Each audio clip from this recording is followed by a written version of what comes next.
Saint Luc. Tujye gusoma igitabo cya Luka Chapitre 1er. ku bice cya mbere. Commence au verset 35. Turahera ku murongo wa 35. L'ange lui répondit, le Saint-Esprit viendra sur toi et la puissance du Très-Haut te couvrira de son ombre. C'est pourquoi le Saint enfant qui est né de toi sera appelé fils de Dieu. Voici Élisabeth, ta parente, a conçu elle aussi un fils à sa vieillesse. Et celle qui était appelée stérile est maintenant dans son 6e mois. Car rien n'est impossible à Dieu. Amen. Marie dit, je suis la servante du Seigneur. Qu'il me soit fait selon ta parole. Et l'ange la quitta. Amen. Luka igice cya mbere ku murongo wa 35. Marayika aramusubiza ati, umwuka wera azakuzaho n'imbaraga z'isumba byose zizagukingiriza, nicyo gituma uwera uzavuka azitwa umwana w'Imana. Kandi dore mwene wanyu Elizabeth nawe afite inda y'umuhungu yo mu zabukuru witwaga ingumba, none uku ni ukwezi ko kwa gatandatu, kuko ari nta jambo Imana ivuga ngo rihere, ariko mu busobanuro bw'igifaransa baravuga bati kuko ari nta kinanira Imana. Marayika aramubwira ati, dore umuja w'umwami Imana, bimbere uko bivuze. Ubwo marayika amusigaho aragenda. Amen. Seigneur Dieu, encore une fois, bénis ta parole. Mwami, ongera umugisha ijambo ryawe. Où est la Père? Sige Cela data suscite en nous la foi. kugira ngo bizamure kwizera kwacu nk'uko Mariya yari afite. Ordonnez Seigneur Dieu. Kore mwami Imana Dans le nom de Jésus-Christ. ya Yesu Kristo. Amen. Amen. Amen. Vous pouvez vous asseoir. Ushobora kwicara rero. Ces jours-ci, nous sommes en train de planer pour que notre foi soit élevée. Rero turiga kugira ngo kwizera kwacu kubashe kuzamuka. Alléluia. Que la foi puisse s'élever. Nous avons parlé la fois passée sur David. Kwizera kwacu kubashe kuzamuka. Ubushize twavuze kuri Dawidi. David, un veillant guerrier, Dawidi umurwanyi ukomeye cyane. un combattant. Umurwanyi. Il avait la foi sur la parole de Dieu. Yari afite kwizera kw'ijambo ry'Imana. Dieu l'avait choisi. Imana yari yaramutoranije. Dieu l'avait élu. Imana yari yaramutoranije. Dieu l'avait Imana appelé. yari yaramuhamagaye. Dieu l'avait placé Imana yari yaramushyize mu mwanya pour qu'il soit roi. kugira ngo abe umwami. Et depuis qu'il a reçu la paix, Uhereye igihe yahamagawe, depuis qu'il a été roi, uhereye igihe yasibye, il croyait dans son cœur yizeraga mu mutima we que rien ne peut l'empêcher de devenir le roi. ko ari nta kintu na kimwe gishobora kumubuza kuba umwami. Il croyait ça du fait fond de son cœur. Yarabyizeraga uhereye mu ndiba y'umutima we Que rien ne peut l'empêcher à être roi. ko ari nta kintu na kimwe gishobora kumubuza kuba umwami. Est-ce que nous sommes ensemble? Ese turi Il avait la foi. yari afite kwizera Parce que l'huile d'onction qu'il a reçue, kubera yuko ya mavuta yasizwe, c'était pour l'amener à devenir le roi. ayo mavuta yasizwe yari ayo kugira ngo azamugeze aho aba umwami. Alléluia. Alors, si c'est Dieu Niba ari Imana qui rero a commencé l'œuvre, yatangiye umurimo, c'est Dieu ni Imana qui va l'achever. nayo izamusoza. Dieu Imana ne fait pas une œuvre à moitié. Imana igikora umurimo igice. Remarquez, la Bible nous dit Itegereze yuko Bibiliya ivuga ngo que nous aussi twebwe natwe qui ont cru, baba n'ibizeye nous avons été prédestinés twaratoranyijwe à être adoptés. kugira ngo dushyirwe mu mwanya w'abana, Adoptés. tugirwe abana. Tugirwa abana.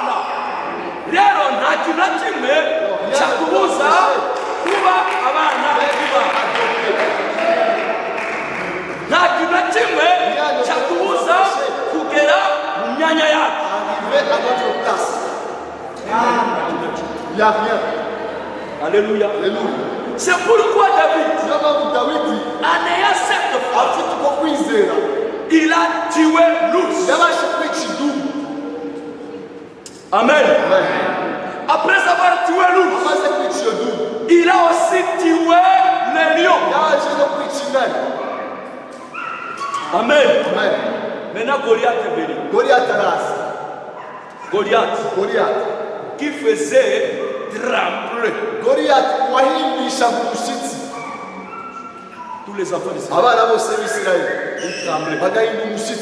Quand on disait seulement Goliath,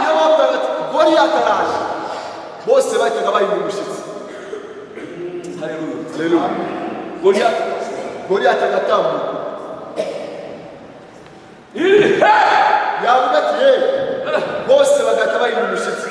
il est intimidé les gens par des choses. Igihagararo cye 3 mètres. Deuxième chose, c'est parole. Les paroles, s'il vous plaît, d'intimidation. Attention à ces deux choses. Attention à ce que les yeux regardent. Attention à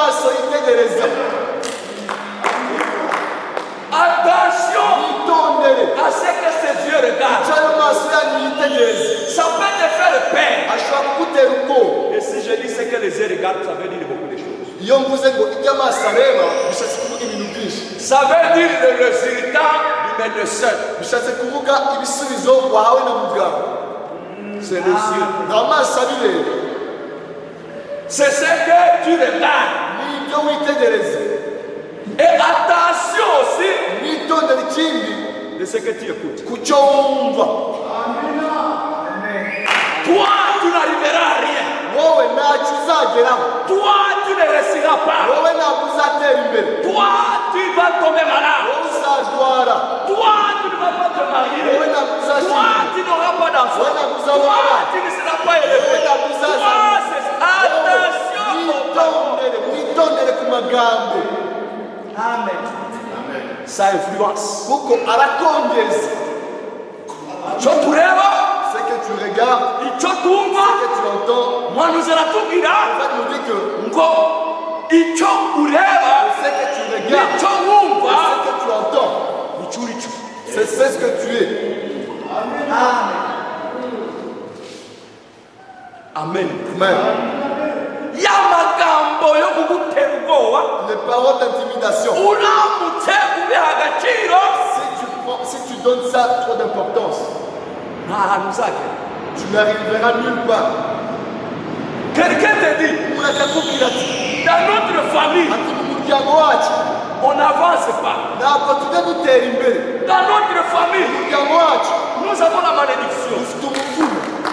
Ça, c'est ce que les gens disent. Mais, qu'est-ce que Dieu a dit à ton sujet?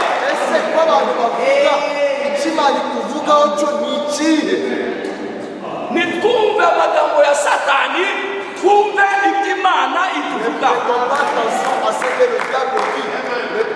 Prêtons attention à ce que Dieu dit. Je ne suis pas ici pour vous prêcher Satan. Je suis ici pour vous prêcher ce que Dieu a dit à Amen. Dieu dit, vous êtes ses enfants si vous avez reçu la lumière de votre temps.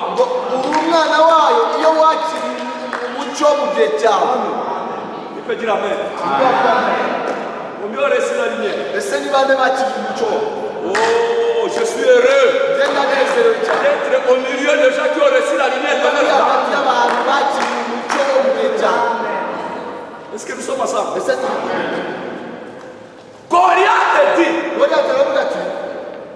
qu'on m'amène un seulement.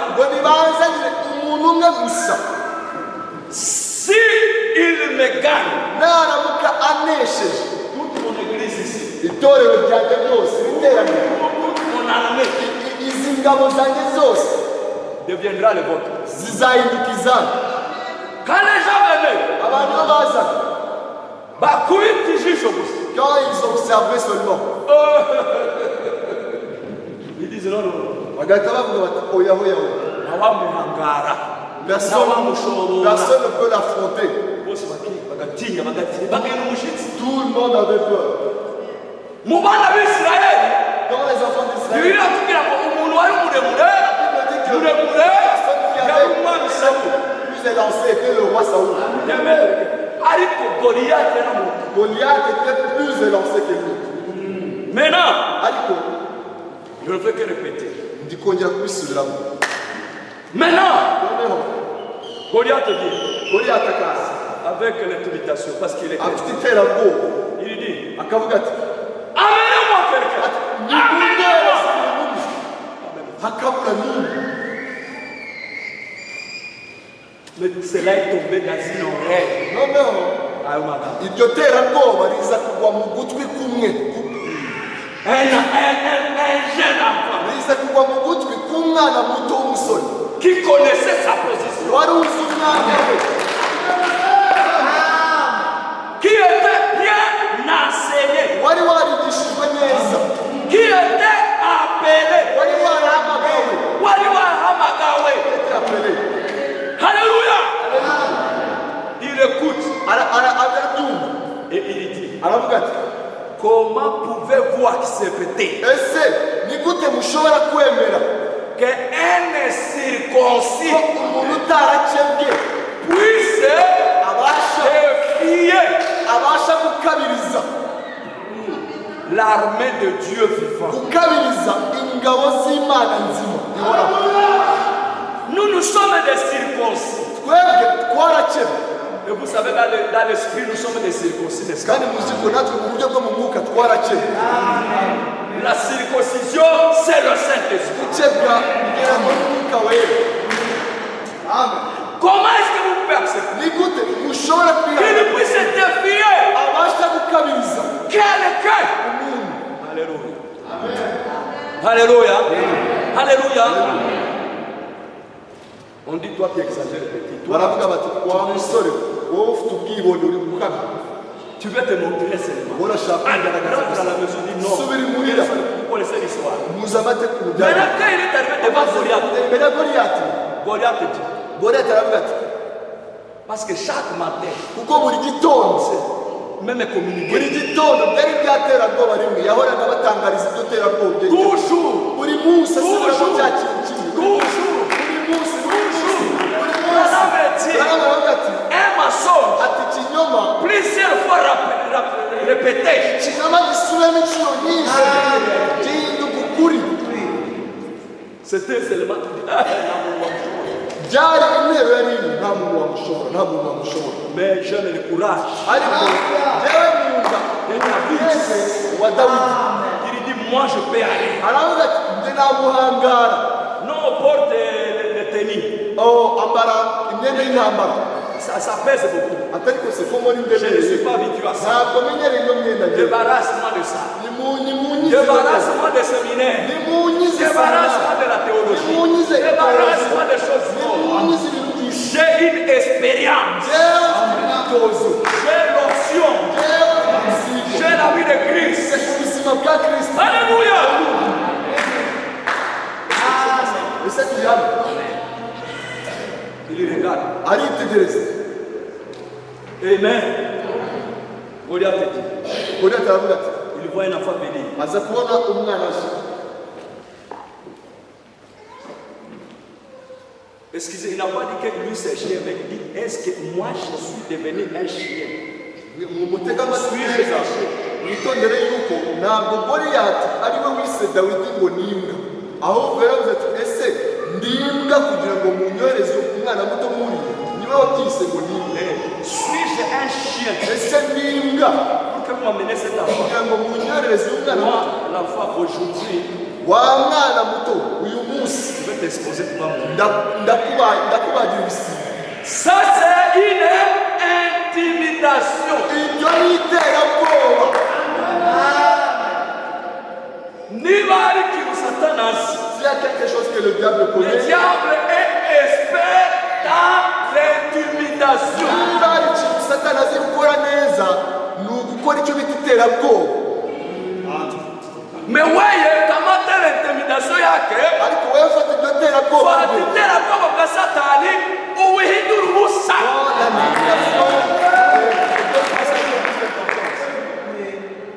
Fata ayo magambo yose uyahindure ubusa.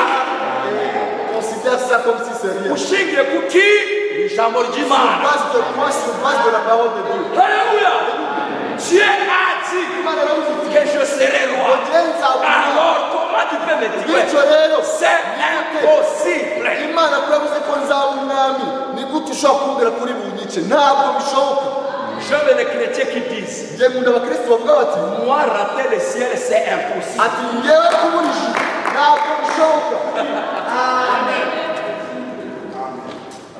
Kera muri Congo, À l'époque au Congo, iwacu aho twize mu butumwa ya Ibunia, à l'époque à hari Bunia, umubwiriza umwe yavuze ikintu cyiza il y avait un prédicateur ati bene da qui disait, mes frères, njyewe moi, ndamutse ngiye ikuzimu, si je pars en enfer, ati ni ukuvuga yuko ni iteka ryose izaba yigiye ça ikuzimu. veut dire que c'est l'éternité qui sera en enfer.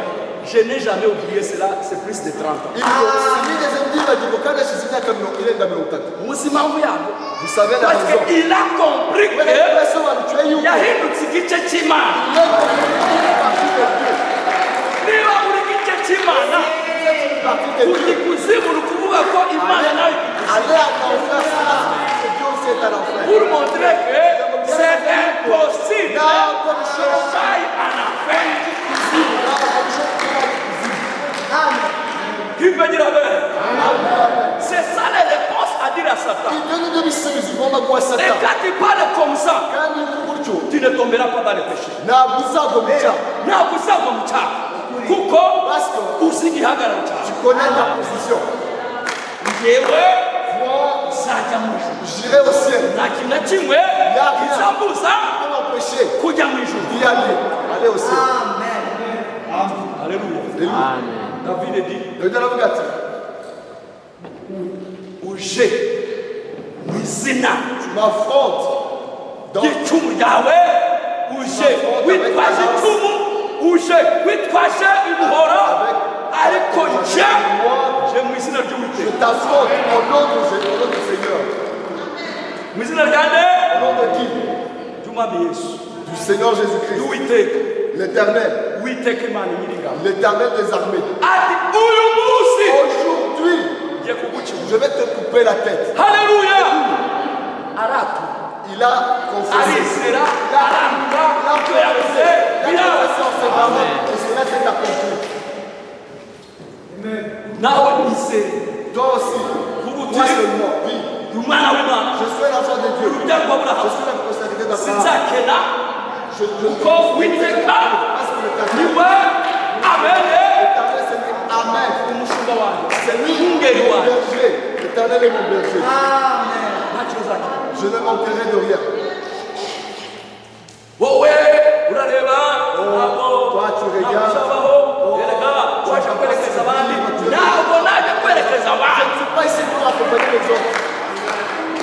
naje kugaragaza imana ya William Marione Branham. Manifester le Dieu de William Branham. Urakina n'Imana ya Branham. Maintenant, vous blaguez avec le Dieu de Branham. Imana nzima. C'est un Dieu vivant. Imana iriho. C'est un Dieu vivant. kandi icyo yakuye c'est qu'il avait confessé là. Quand il y a le Dieu aussi, C'est ce qui est arrivé. il n'a pas d'âge pour se rendre. Chrétien, Le Christ, essaie de changer ta manière de parler. irinde ibyo watuza akanwa kawe. Ujye witondera ibyo watuza akanwa kawe. Vuga neza. Confesse positivement. Vuga nk'umwana w'Imana. Confesse comme un enfant de Dieu. Zabaho, Oh, je vivrai. uzatera imbere. Je Mu izina ry'Umwami Au Yesu. nom du Seigneur Jésus-Christ. Ijambo ry'Imana. Parce que j'ai la parole de Dieu. Urubyaro rwa Aburahamu. Je suis la postérité d'Abraham. Alléluia. Je vous ai dit, narababwiye Josué aussi la même chose. Yesu wanene ko byagenze Les gens donnaient des rapports. abantu baje batanga raporo. Oh, le pays que Moïse nous parlait, c'est vrai, c'est vrai, c'est un pays là où coule le lait et le miel. Mais y arriver sous leurs yeux et sous nos yeux, nous sommes comme des sauterelles. Vous entendez de telles paroles? Pourquoi? À cause de sous leurs yeux et sous nos yeux, nous sommes comme des sauterelles. Mais c'est lui qui s'appelle Caleb, Josué. Laisse-moi vous dire le frère. Nous sommes plus capables de le vaincre. Et nous le vaincrons. Et nous le mangerons comme on mange de la pâte. Amen. Regarde comment vous mangez la pâte. Il a déjà ça. Alléluia.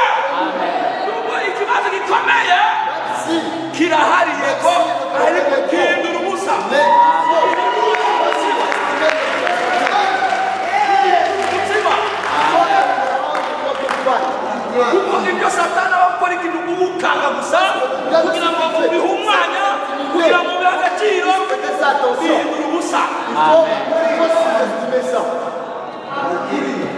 N'umutsima tuzabarya. C'est une pâte. Nous le mangerons comme des pâtes. Yosuwa yarabivuze. Yosuwa yarabibonye. Yosuwa yigabiye igihugu. Yosuwa amen. Yahagaritse izuba.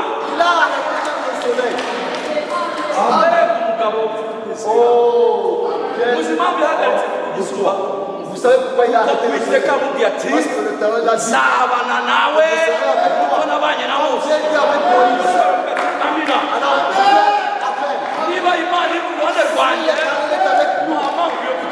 Alors pourquoi perdre la bataille?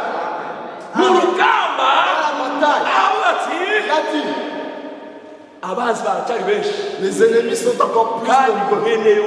Et j'ai besoin de la lumière. J'ai besoin de la lumière. J'ai besoin du soleil. Ne te bouge pas. Arrête-toi, toi soleil. Imani ishimwe cyane. Amen. Le soleil s'est arrêté. C'est la toute première fois. La toute de l'histoire de l'humanité. Un être humain qui connaissait sa position a arrêté le soleil. Est-ce qu'il a arrêté? Oui. Josué a arrêté le soleil. Le soleil a reconnu Josué. Bien mes frères, nous devons connaître qui nous sommes.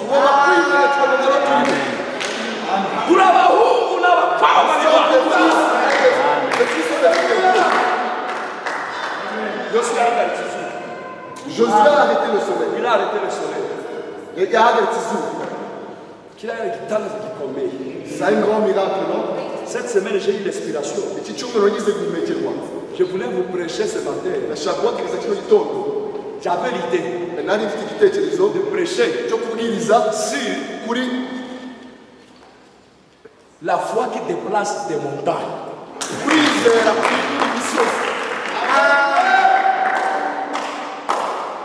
Tu ne peux pas déplacer une montagne si tu ne commences pas par des petites choses.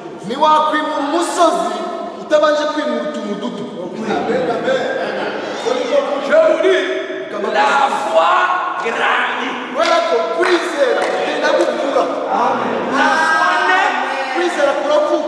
La foi grandit.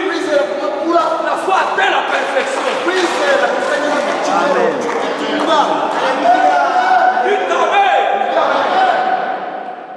La foi naît.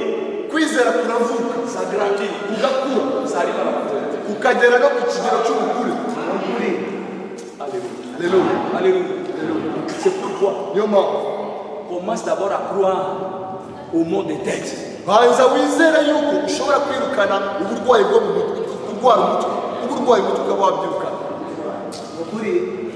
Commencez d'abord à des petites choses. Gera ku bintu bitoya, Ça va grandir. bizagenda bikura kurushaho Ça gukura. sera une référence. Bizahinduka icyo ushingiraho. David avait une référence. Dawidi yari afite icyo ashingiraho. Alléluia.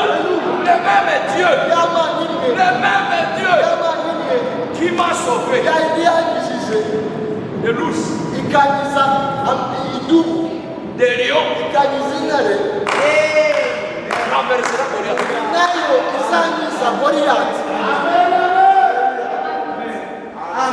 Imana yangishije igifu, Le Dieu qui m'a ikangiza umutwa, irangiza na diyabete.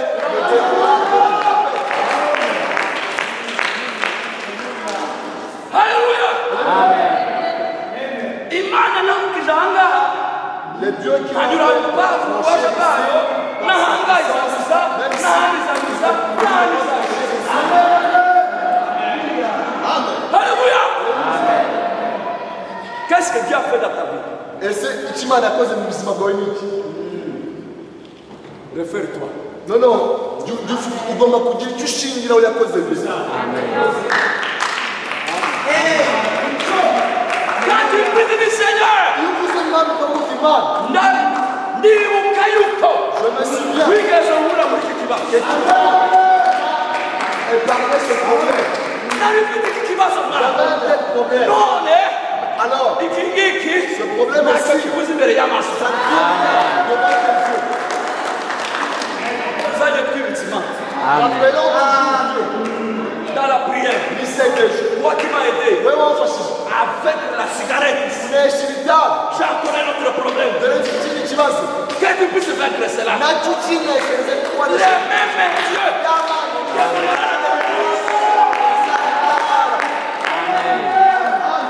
parce qu'il ne change pas.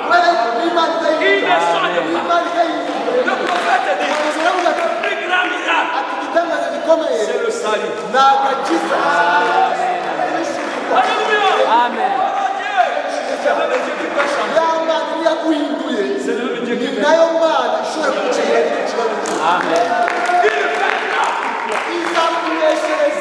Et surtout pas faire. icyo mugomba gukora ntimukagire ubwoba na rimwe, Chassons la peur. mwirukane ubwoba, La peur, c'est une malédiction. kubera ko ubwoba ni umuvumo. Chassons la peur. mujye mwirukana ubwoba. Des fois, nous nous sommes saisis de peur. rimwe na rimwe tujya tugira ubwoba bibaho, ariko ujye ubwirukana. Tu veux faire un voyage? urashaka gufata urugendo Ah, je risque de faire l'accident. ukavuga uti ariko se ushobora gukora impanuka muri uru rugendo. Non! Prie le Seigneur. senga Lui, umwami c'est la chasse au nom de Jésus. ubyirukane Seigneur, je neza, suis entre tes mains. uvuga uti ndakweguriye Mana. Gloire à Dieu. Imana ishimwe cyane. Maintenant, ce matin, nous parlons No. de notre précieuse sœur. tugiye kuvuga kuri mushiki wacu mukundwa Mariya. On a parlé de frères, maintenant on va parler de notre. twavuze ubushize kuri mwene data, uyu munsi tugiye kuvuga kuri Twavuze mushiki kuri wacu. bene data ariko tugiye kuvuga kuri mushiki wacu. Imana ntabwo irobanura mu butoni. Twese turi abana b'Imana. Tous nous sommes des enfants de Dieu. Nous sommes des fils et des filles de Dieu. Hano hari abamariya, hari ba Yosuwa, hari n'abadavidi. Ici, il y a des Marie, il y a des Josué, il y a des Caleb.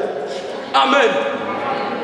Marie, Maria, ukeneye kwizera kwa. nous avons besoin de la foi de Marie. Ni bangahe bakeneye kwizera kwa Marie? Qui ont besoin de la foi de Marie. Icyo Mariya yizeye birenze ubwenge. Ce que Marie a cru, ça dépasse l'intelligence humaine. Alléluia. Amen. Comme Josué a arrêté les choses. Pourquoi Marie, sa foi a produit un grand miracle qui n'est jamais arrivé dans l'humanité. kwizera kwe kwaje gutangaza gikomeye kitarigeze kibaho Dans l'histoire de l'humanité, mu mateka ya on kimuntu. n'a jamais vu, nta na rimwe bigeze babona, nta na rimwe nta na rimwe nta na très mal. umugore ubyara adahuye n'umugabo ntabwo byigeze bibaho. Ils ont contourné, je peux dire, la loi que Dieu avait placée avant. bishatse kuvuga yuko itegeko Imana yari yarashizeho bariciye ku ruhande. Mais Dieu peut tout. ariko Imana kuko ishobora byose. Comme la Bible dit ici, Rien n'est impossible. ari nta kidashobokera Imana. Et Dieu nous aide. Imana idufashe. Ne mets jamais point full stop dans ta vie. rero ntukajye ushireho akadomo ku buzima bwawe Mets toujours point virgule. ahubwo ujye ushyiraho akitso. Là où ta force se termine, aho imbaraga zawe zigarukira c'est là où la force de Dieu commence. niho imbaraga z'Imana zitangirira. Alléluia. Haleluya. Le prophète aimait ce chant. umuhanuzi yakundaga iyo ndirimbo Oh, Nibiri. ati izere gusa, Oh, Nibiri. ati izere gusa, Oh, fixa. ati ibintu byose birashoboka, wowe jya wizera gusa, Oh, Nibiri. ati izere gusa, Oh, Nibiri. izere gusa, Oh, fixa. ati byose birashoboka, ibintu byose wowe izere gusa.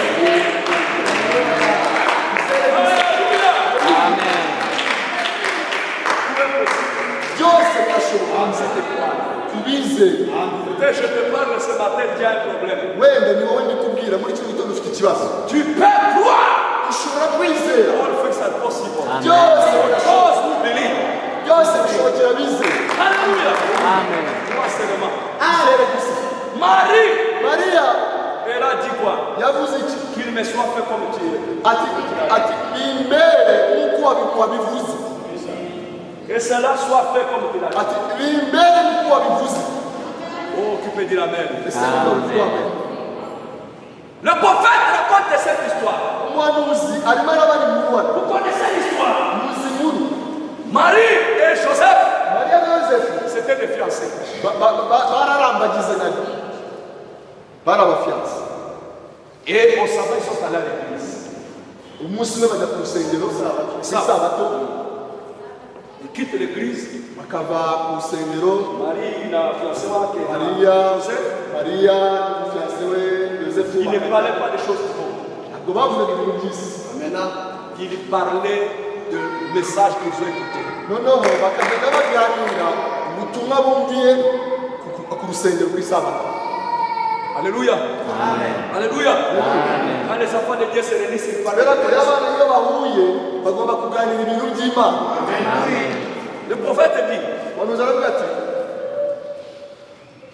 quand ils sont sortis du sabbat, ati bavuye ku gikata ils se sont assis ati bavuye mu isabato après le repas de midi. baricara bamaze gusangira Ça doit être Joseph qui a dit. ati birashoboka ari Yosefu wabuze ati Le message de ce matin était frappant Marie. ati Mariya ubutumwa bwa none ntibwari bukomeye, De quoi attendre les uyu munsi byari bikomeye. J'étais vraiment ravi d'attendre notre rabbin parler de la grandeur de Jéhovah. ati uyu munsi numvishe uyu munsi umutambyi arimo aravuga gukomera kw'Imana Voyez bwa Yehova. Oh, il nous a parlé de ce grand et puissant Dieu qui est allé en Égypte et qui a fait sortir notre peuple. ati yahoze avuga kuri ya Mana ikomeye yajyanye abana b'Isirayeli muri Egiputa hanyuma ize no kubakuraho. Vous connaissez les dates. Il a ouvert la mer Rouge. ati yafunguye inyanja itukura. Comment il a fait tomber du ciel le pain. uburyo ki yamanuraga imitsima iturutse mu ijuru. Comment il a conduit par la colonne de feu et par une nuée. uburyo ki yabayoboye ikoresheje inkingi y'umuriro n'igicu cy'ubwiza. Il a parlé, Joseph. arimo Yosefu aramubwira Mariya ati, baravuga ati Oui, chérie, ati nibyo mukuru, mais j'aimerais te poser une question. ati ariko hari ikibazo nenda kukubaza. Qu'est-ce qui est arrivé à ce grand Dieu pour qu'il ne soit plus aussi grand qu'aujourd'hui qu'il était ati avant? ese iyo Mana bahoze batubwira yari ikomeye byayigendekeye bite ko itagikomeye nk'uko yahoze ikomeye icyo gihe? C'est la question que chaque croyant. nicyo abizera benshi bakunze bibaza. Quand on est message, Nous sommes dans le message. il est. Mais où est la puissance? C'est une bonne question. icyo ni ikibazo cyiza cyane. Amen. Amen. Il dit, c'est Marie qui continue à parler. mariya niwe wakomeje amubwira As-tu remarqué que les rabbins, ati se wabonye ko umutambyi après ce merveilleux message, nyuma ya buriya butumwa bwiza yabwirije ensuite il a dit, hanyuma yaje kuvuga ati oh, Jéhovah nous a tourné le dos parce qu'il n'accomplit plus les miracles. ati yehova yaduteye umugongo kuko atagikora ibitangaza. On dit Maria, il faut que la fiancée. Marie. Ariko waje kumva, Mais tu as entendu umubwiriza arimo abwiriza yabwirizaga neza. Ariko aza kutubwira yuko à la fin il a dit ngo ariko Yehova que le même Jéhovah ngo yaduteye nous umugongo a tourné le dos, ntagikora il ibitangaza. ne fait plus de miracles. Joseph atekereka mubwire. Joseph Joseph a vite repris la parole et dit, mais Marie, je crois que Dieu est aussi grand et puissant qu'il a toujours. Joseph ahita aramucyaha aravuga ati mariya sigaho ati y'amana imwe yahose ikora ibitangaza nizere yuko ikiri y'amana imwe igikora ibitangaza na none. N'accepte pas de paroles négatives. Ntukajye wemera amagambo yo kwatura nabi. Ngo y'amana ntabwo igisubiza. Oh, le même Dieu ne répond plus. Uwo muntu atarangiza no kuvuga ati cya kikagitira. Avant même que la personne Imana iracyari Imana. Dieu est toujours le même Dieu. Amen, amen. Amen, amen. Et tout d'un coup, Anne. Noneho ako kanya Anna barinje. Anna ni nde? Ni nyina wa Marie. Anne, c'est la tante. Mama wa Marie. La mère de Marie. Nyina wa Marie. Akaingia kunyumba. Arinjira. Et là, pour se présenter à la porte. Noneho arakoma. Il dit, Aravuga ati jeunes gens, ati rubyiruko ngo murebe iki cyanditswe di, murebe iki cyanditswe. rubyiruko nimurebe ibi byanditswe. Il a dit, il a remis le livre. Abaha igitabo. Oni Ana nyina wa Maria aba igitabo ati musome iki cyanditswe di. Lisez cette écriture. Yosefu arafunga. Joseph a ouvert. Agwa ku murongo ku gice aho bivuga ati umwari azasamenya. Et il est tombé sur l'écriture qui dit Un enfant nous est né. mwana azatuvukira. Esaïe 9:6. Un enfant nous est né. Isaya ibice icyenda ku mirongo gatandatu ati umwana atuvukira. Un fils nous est donné. Ati umwana La yaduha. domination reposera sur son Ati âme. kandi ubutwari On buzaba l'appellera conseiller, prince, Dieu puissant, Père éternel. azitwa Imana ikomeye. Amen. Amusomera icyanditswe Maria ati Branham dit ako kanya Marie reçut un étrange avertissement. Noneho ako kanya umuhanuzi aravuga ati ako kanya Mariya ahita yakira imburo iturutse mu ijuru.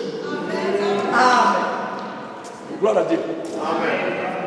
Branham dit, n'est-ce pas étrange la manière dont Dieu fait les choses? Noneho baravuga ati ese si ibyo kuko Imana nikora ibintu bitangaje.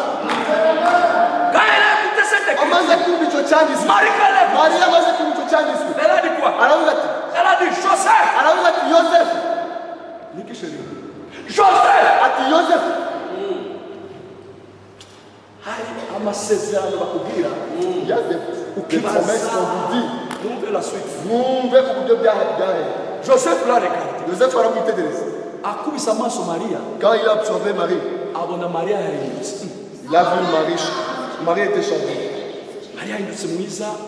Marie était belle. Plus charmant que jamais avant. Noneho yari afite ubwiza kuruta uko yahoze afite. Amen, amen. Et Branham dit, Noneho baravuga ngo il dit, Joseph. ati Yosefu. De quoi le prophète parlait-il quand il a dit qu'elle a fait le Ati ese Yosefu. Ati ese umuhanuzi yavuga iki? Hahandi umwana ngo azatuvukira. Ati umwana yatuvukira.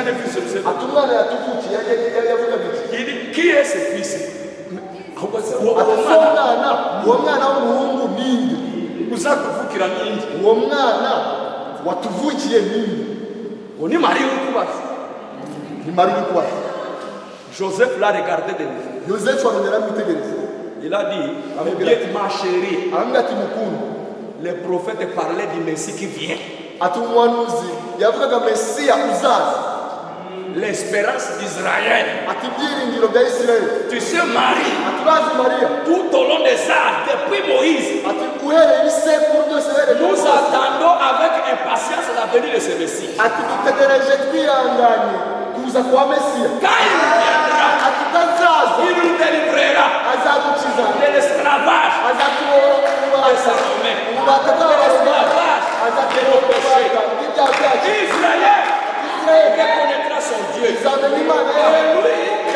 tu aideras sa parole. Et ma chère Marie, nous ne le voyons pas dans notre génération. Il est là dans la suivante. Mais nous l'attendons. Marie a quand Marie a entendu, il a manqué son maître. Toute la nuit, elle n'a pas pu fermer l'œil à cause de ça. Un enfant nous est donné. Un fils nous est donné. Le lendemain matin, elle a dormi tard. Alléluia. Marie, qu'elle a entendu ces paroles chaque jour, sans dormir. Cette écriture,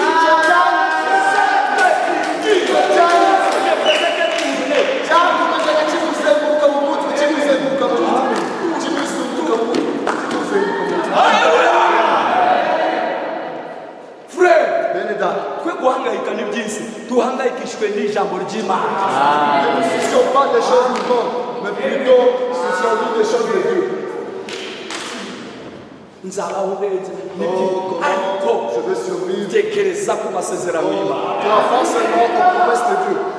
Toute la nuit, ijoro ryose elle ne faisait que hora bitekereza kuri ya magambo, kuri cya cyanditswe. Oh, elle était concernée. Kubera yuko yumva icyo cyanditswe kimureba. Est-ce que tu es concerné par le message? Ese nawe ubutumwa burakureba. Est-ce que tu veux voir Dieu? Ese urashaka kureba Imana? Urashaka kubona Imana? Tekereza ku ijambo ry'Imana. Tekereza ku Mana. Tekereza ku bubasha bw'Imana. Pense à la puissance de Dieu. Toute la nuit, Ijoro ryose Marie est là. Mariya arahura, Yabuze ibitotsi, yabuze ibitotsi. yabuze amahoro. Elle avait manqué la paix. Arashaka ibitotsi reka da. Elle voulait Yajya savoir. gutekereza nta kindi atekereza. Elle ne pensait seulement à uwo l'écriture. mwana Elle uzavuka. pensait à l'enfant qui allait naître. Branham dit, je crois que la raison pour laquelle les gens n'ont pas la victoire, Atundizera ko impamvu abantu badafite intsinzi. c'est parce que leurs pensées sont portées sur d'autres choses. Atekereza yuko impamvu uyu munsi abantu batabona intsinzi ari uko ibitekerezo byabo byibereye ahandi hantu usibye kuba biri ku ijambo ry'Imana. Leurs pensées, c'est dans d'autres choses. Ibitekerezo byabo biri ahandi. Ils n'ont pas la victoire. Niyo mpamvu batabona intsinzi. Que Dieu nous aide. Imana idufashe. Frère, Bene data, si tu pries pour quelque chose, niba hari icyo uri gusengera, hari abantu basenga il y a des gens qui prient nyuma yo gusenga akibagirwa n'ibyo yasenze. et après la prière, il oublie même ce qu'il a prié. Frère, ko nakubonye uri gusenga uri gusenga. Frère, mais n'est-ce pas que j'étais en train de prier? Tu priais pourquoi? Harya nasenga giki? Laisse-moi me rappeler, je priais pourquoi encore? Harya yarikira. C'était quoi encore? Uzi ko nibagiwe? Tu sais que j'ai oublié. Niba wibagiwe urashaka kugira ngo Imana niyo iza kukwibukira. Si tu as oublié, tu penses que c'est Dieu qui va se souvenir de ça. Frère, n'oublie pas ce que tu demandes à Dieu. Bene data, ntukajya wibagirwa icyo usaba Imana. Niba umutwe wawe uri umuntu wibagirwa, shaka agenda wandike wibuke wongere urebe bikwinjiremo. Si tu as une mémoire qui oublie, trouve-toi un agenda, tu vas commencer à écrire ce que tu as prié. Uga mwami ndashaje. Oh, dis Seigneur, umutwe wangu je viens de urashaje. prendre de Dore l'âge. stress yabaye nyinshi. Oh, je viens de Sijya prendre de l'âge. nibuka ibintu nsanje. Oh, j'ai une perte de mémoire. Ibuka. Oh, Shira umutima souviens-toi. ku byo wasabye Imana. Souviens-toi. Toujours penser à ce que tu as prié. Turi kumwe bene data. Turi kumwe. Amen, amen. Iyo utekereza umva frère Branham. Est-ce que vous aimez le prophète? Laissez-moi pour nous parler. Oh, si nous n'avions pas tant d'autres choses dans notre esprit. Iyo twakabaye tudafite ibindi bintu dutekereza mu Ibintu mitwe yacu. byinshi ukaba ufite ibintu byinshi mu mutwe wawe Tu as beaucoup de choses dans la tête. bibyiganye muri wowe. Amen. Beaucoup de choses dans la tête. Bon, le travail c'est bien. Ibyo kuko akazi ni keza. Amen. Mais Jésus doit ouvrir aussi avoir une place. Ariko Yesu nawe agomba kugira umwanya we. Mais tu regardes tellement de choses. Noneho ureba ibintu byinshi cyane kugeza ubwo Inkuru zibabaje none izo nkuru zikaguma muri wowe. oh de tristes nouvelles. Buriya se yamukubitiye iki kweli? Oh, pourquoi il a frappé? Wari berike none ugumye urutekereza buriya muntu n'umugome. La pensée cette personne a Uri muri ibyo cyare Uwiteka azagusura. quand est-ce que Dieu te visitera? Amen. Amen. Amen. Bon, il dit si seulement Ati yaba nous pouvions. twabashaga. Vous savez des fois Ati rimwe na rimwe murazi on vient à l'église uza mu rusengero en pensant utekereza kandi hano barahari. même ici yana Barahari pe. il y a des gens ici Vous venez ici ukaza mu rusengero utarasohoka no mu materaniro. avant même que tu ne sortes de Tu l'église commences à dire ugatangira ukavuga uti je guterana ariko ejo je dois faire telle chose. naje guterana ariko ejo hari icyo nzakora. Hari raporo ntaratanga frère. Wasenga gute uri mu bya raporo? Comment est-ce que tu vas prier étant dans ces rapports-là? Amen. Je dois te faire. Quand nous venons à l'église, nous faisons quand nous venons à l'église, Iyo tuje mu rusengero nous devons mettre de côté toutes les pensées. ati iyo tuje mu rusengero ibindi byose tugomba kubishyira ku ruhande. Iyo tuje gusenga, Quand tu viens à l'église ibindi byose tubishyire ku ruhande. à côté. Niyo mpamvu isaha ya meditation. Voilà pourquoi l'heure de No, méditation. we waje ufite ibindi bintu Viens bifite Uwiteka avec d'autres choses. Comment est-ce que l'Éternel va te parler. azakuvugisha azakuvugisha. Nous devons venir à l'église, nous devons mettre de côté toutes les pensées et toutes les choses du monde. Ati iyo tuje mu rusengero ibintu byose tugomba kubishyira ku ruhande. Ibintu byose by'isi n'ibitekerezo byose tukabishyira ku ruhande tugatekereza Et ku Mana. entrer dans la communion avec Christ hanyuma tukinjira mu isabane n'Imana ya Kristo et adorer. hanyuma tukayiramya. Tu viens à l'église, Ukaza mu rusengero ne traverse pas cette porte ntukaninjire ntukanarengera uriya muryango avec ton problème. ugifite ibibazo byawe. Non. Dépose d'abord dehors. Ikibazo cyawe ikibazo gisige hanze. Oh, vraiment nasize mu rugo biriya bishimo biraza gushirira. Bishirire. Igira kuko bisa neza. Amen. Amen. None ukabona umuntu ari gusenga Oh, tu verras quelqu'un en train de prier. kubira bishimo none Il ndasanga pense à la byabaye marmite. amakara. Il pense à la marmite des haricots qu'il a laissé à la maison. Dieu ne va pas te parler comme ça. Ese Imana yadufasha tutekereza ibishimbo. Shiraho pause. Dushyiraho ubanza utuzi ubishyire ku ruhande. Pause. Ati niza gusohoka ndongera praying. Ubwo uti reka nshyireho pause kuri bino bintu nisohoka ndaza kongera playing. Amen. We kutuva ngira. Faut pas mélanger les choses. Amen. Amen. Quand on vient ici, Iyo uje hano on met toutes tes pensées à côté. ibitekerezo byose ubishyira ku ruhande.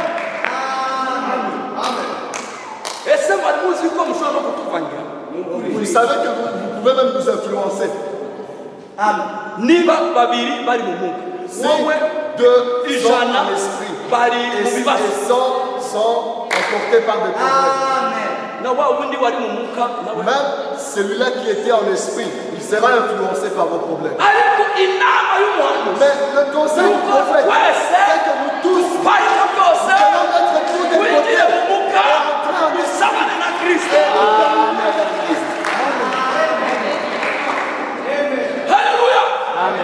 Cyangwa twaje gusenga. Tuje gusenga. Soit Niba tutaje gusenga, usigare mu rugo. soit restons à la maison. Amen. Ni ibintu bibiri. C'est deux choses différentes. Mana ishimwe cyane. Entrer dans la communion avec Christ. Kwinjira mu busabane n'Imana. Kuraba Imana. Adorons Dieu. dutekereze ku Mana. Pensons à Dieu. Kangahe ari mwiza. Combien il est bon. Le louange, pensant à sa bonté, Karamimana. Utekereza ku muntu bwawe. à ce qu'il nous représente pour nous, Ugatekereza ibyo ari byo kuri twebwe. l'adorant dans l'esprit, Ukamuramya mu mwuka. chantant des cantiques, Ukamuramisha n'ibyo. célébrant de tout notre cœur de louange. Hanyuma ukamuramisha umutima wawe wose. La Bible dit, si quelqu'un est dans la souffrance, Ati niba ari ubabaye qu'il prie, donc qu'il chante des cantiques. naririmba indirimbo. Soyez heureux, Nimunezerwe. soyez dans la méditation. Mutekereze ku Mana. Vous attendez toujours Muhore mwiteguye. à ce que Dieu vous apparaisse à tout moment, à tout moment. Mutegereza yuko Imana yabagenderera isaha ku isaha. Alléluia. Mutekereze ku Mana, Pensez à Dieu. mwami naje guterana, Seigneur, je suis venu wenda adorer. uraza kundebesha amaso yawe y'imbabazi. Tu vas me regarder avec les yeux de miséricorde. Tu vas me bénir. Amen. Soyez dans l'expectative. Mujye muba muri mu gutegereza. Soyez dans l'expectative. Mube mu gutegereza. Le prophète dit, Mwanuzera mugategereza. quand nous nous réunissons ici, Iyo duteranye, les anges abamarayika viennent aussi. baraza Nous ne les bagaterana. voyons pas avec les yeux. Ntabwo tubarebeshe Mais ils amaso. sont là. Ariko Ils sont là. baraza. Amen. L'autre invisible. Wamutumira utagaragara. Umutumirwa utagaragara. Arahari. Amen. Arahari. Yenda.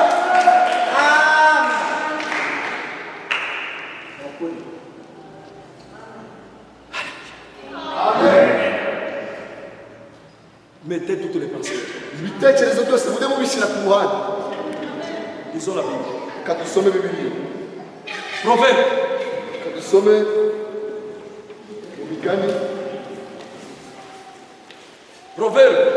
Dusome mu migani. Chapitre 4. Mu migani ibice bibiri. Verset 20. Umurongo wa 20. Mon fils, sois attentif à mes paroles. Prête l'oreille à mes discours. Qui ne s'éloigne pas de tes yeux. Que mes paroles ne s'éloignent pas de tes yeux. Garde-les dans les faits fonds de ton cœur. Pourquoi? Car c'est la vie pour ceux qui les trouvent. C'est la santé pour tous leurs corps. C'est la santé. Imigani ibice bine guhera ku murongo wa 20. Mwana wanjye ita ku magambo yanjye. Tegera ugutwi ibyo mvuga ntibive imbere y'amaso yawe. Ubikomeze mu mutima wawe imbere. Kuko ari byo bugingo bw'ababibonye. Bikaba umuze muke w'umubiri wabo wose. Amen. Ubikomeze, ubitekereze, bikubemo, Que ça soit en toi. bizakubera byiza. Ça sera bien pour toi. Ça sera la bonne santé. Bizakubera ubuzima bwiza. Uyu muntu uko afite fresher bimeze gute? Arasenga cyane. Bonne santé. Parce que c'est un homme de prière. Arasenga cyane. Amasengesho amuha ubwiza. Et la prière Umuntu adasaza bimeze gute? comment cette personne ne vieillit pas. C'est parce qu'il prie. Gloire à Dieu. Imana ishimwe. Chapitre 6, Igice cya gatandatu verset 20. umurongo wa 20. Mon fils, garde les préceptes de ton père et ne rejette pas l'enseignement de ta mère. Lis-les constamment sur ton cœur. Attache-les à ton cou.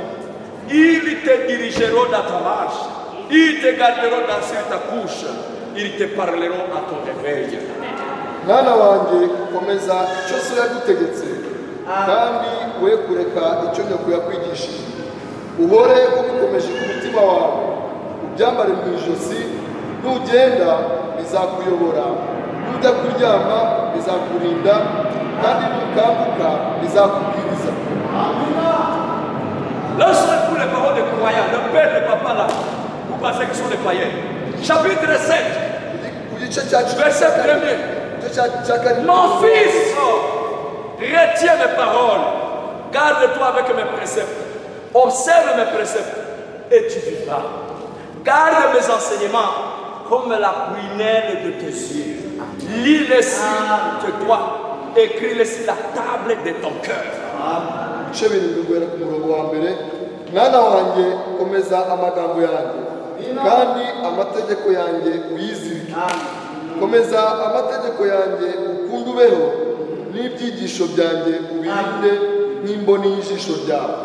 Ubihambire ku ntoki zawe, ubyandike ku nkingi z'umutima wawe. Je vous exhorte ce matin. Reka ndimo ndabahugura kino gitondo. Faites un effort.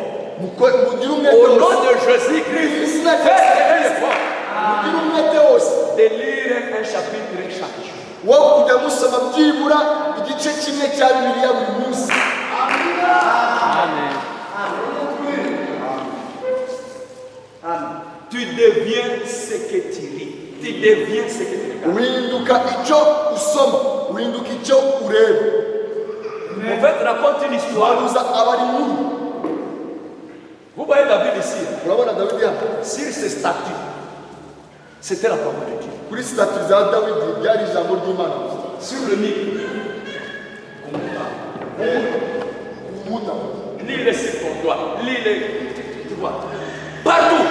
ahantu hose David dormait. Dawidi yararyama. Yabyuka amaso agakubita ibyanditswe. Ses yeux observaient seulement Les Écritures. les Écritures de Dieu. Arabyutse mu gitondo undi Se ndawuka. réveille très tôt le matin. Yajya gukanguka. L'Éternel est mon berger. Première chose, Uwiteka ni umwungeri wanjye. Voyez ce que cela influence la santé. Dore ayo magambo niyo yakongeza ubuzima bwe. Dans la chambre, s'il vous plaît, il y avait ça. Mu cyumba cye hari amagambo y'Imana ahantu hose. Commence comment la journée. Ese umunsi wawe utangira ute? Le prophète raconte une histoire Umuhanuzi arabara inkuru d'une famille. umuryango umwe, Un papa et une maman, ils avaient des enfants. umupapa n'umumama bari bafite abana. Dans la chambre des enfants, Mu cyumba cy'abana ils avaient mis la photo du bateau. hari harimo ifoto y'ubwato. Abana babyuka Les enfants se réveillent, ubwato. ils voient le bateau. Imyaka n'imyaka ubwato. Beaucoup d'années, ils observaient le bateau.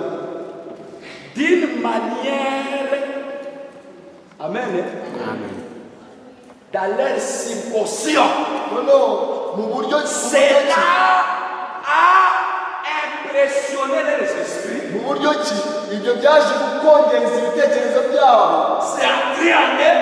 binjiramo cyane. Vous savez quoi? Muzi iki? Ils sont tous devenus des pilotes de bateaux. Baje guhinduka abasare. Pourquoi? Kubera iki? C'est ce qui nous regarde. Kuko bahoraga bitwarira ubwato. Ça l'a impressionné. Ils ont eu la fête, la soif. Noneho bimaze kubarebamo inyota kugeza ubwo byabaje guhinduka abasare b'ubwato. Le prophète dit, Umuhanuzi aravuga ati, ce que nous regardons, icyo ureba c'est ce que nous ati ni devons. nacyo uhinduka cyo. Au temps de Marie, même si Marie il était occupé. Nubwo Mariya Il yashobora kuba ahuze, était occupé nubwo yari ahuze, à ce que le pasteur avait dit. yari ahugijwe n'amagambo umushumba we Et ce que son fiancé a dit. n'ibyo umukunzi we yavuze. Il n'y avait pas le temps d'aller écouter. Vous savez, même à WhatsApp, ça nous développe vraiment. Ese muzi yuko n'izi WhatsApp zacu Je vais zitwara dire umwanya. il a tout distraire ça.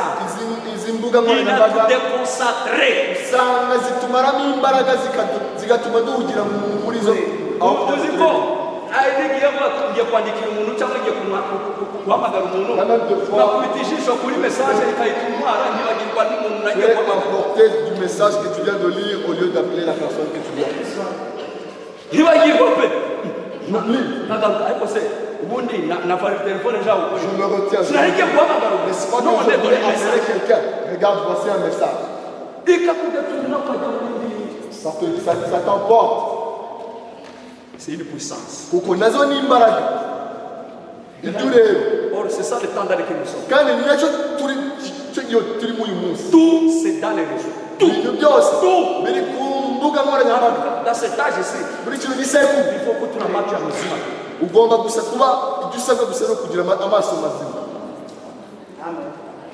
Icyo wasaba abantu barya karoti gusa. Kuko aya maso Pour avoir une bonne vision, parce que aujourd'hui c'est les yeux. Tout. ibintu byose ni amaso no kureba. Ibintu byose ni amaso.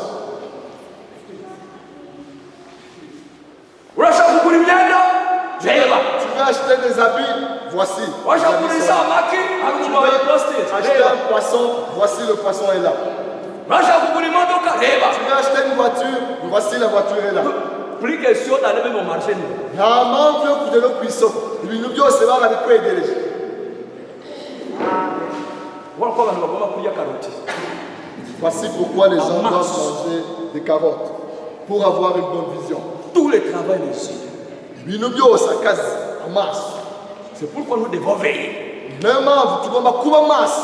Que ça ne nous domine pas. Kugira ngo bitadutegeka. Qu'est-ce que tu regardes? Ese ureba iki? Qu'est-ce que tu regardes? Ureba iki? Amen. Amen. Qu'est-ce que tu regardes? Ese ureba iki? Marie. Maria. Elle pensait aux choses qu'elle a écoutées. Maria we yatekerezaga gusa ku byo yari yumvise. Écoutez. Tega amatwi. Elle pensait aux Écritures. Yatekerezaga ku byanditse. Cette écriture Cyanditswe. s'est confirmée pour eux. Un enfant nous est donné. Mwana twahawe umwana. La petite vierge a vu quelque chose pendant wa mwari muto hari ikintu yabonye. qu'elle Mu gihe méditait. yatekereza kuri ibyo bintu abitekerezaho. Il voit une lumière. Ajye kubona abona umucyo. Yitegereje. Il regarde encore bien. Yitegereje neza. Cette lumière commence à... Uwo mucyo ugenda uba munini. Une lumière.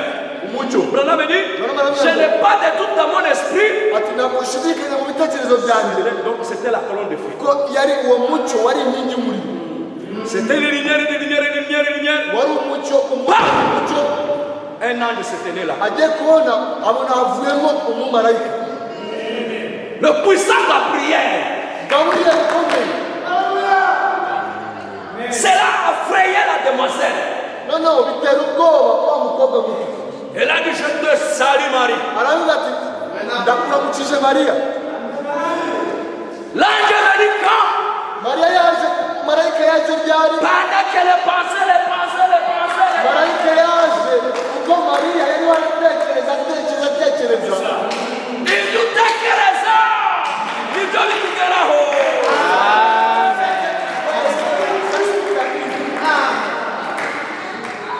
Elle pensait.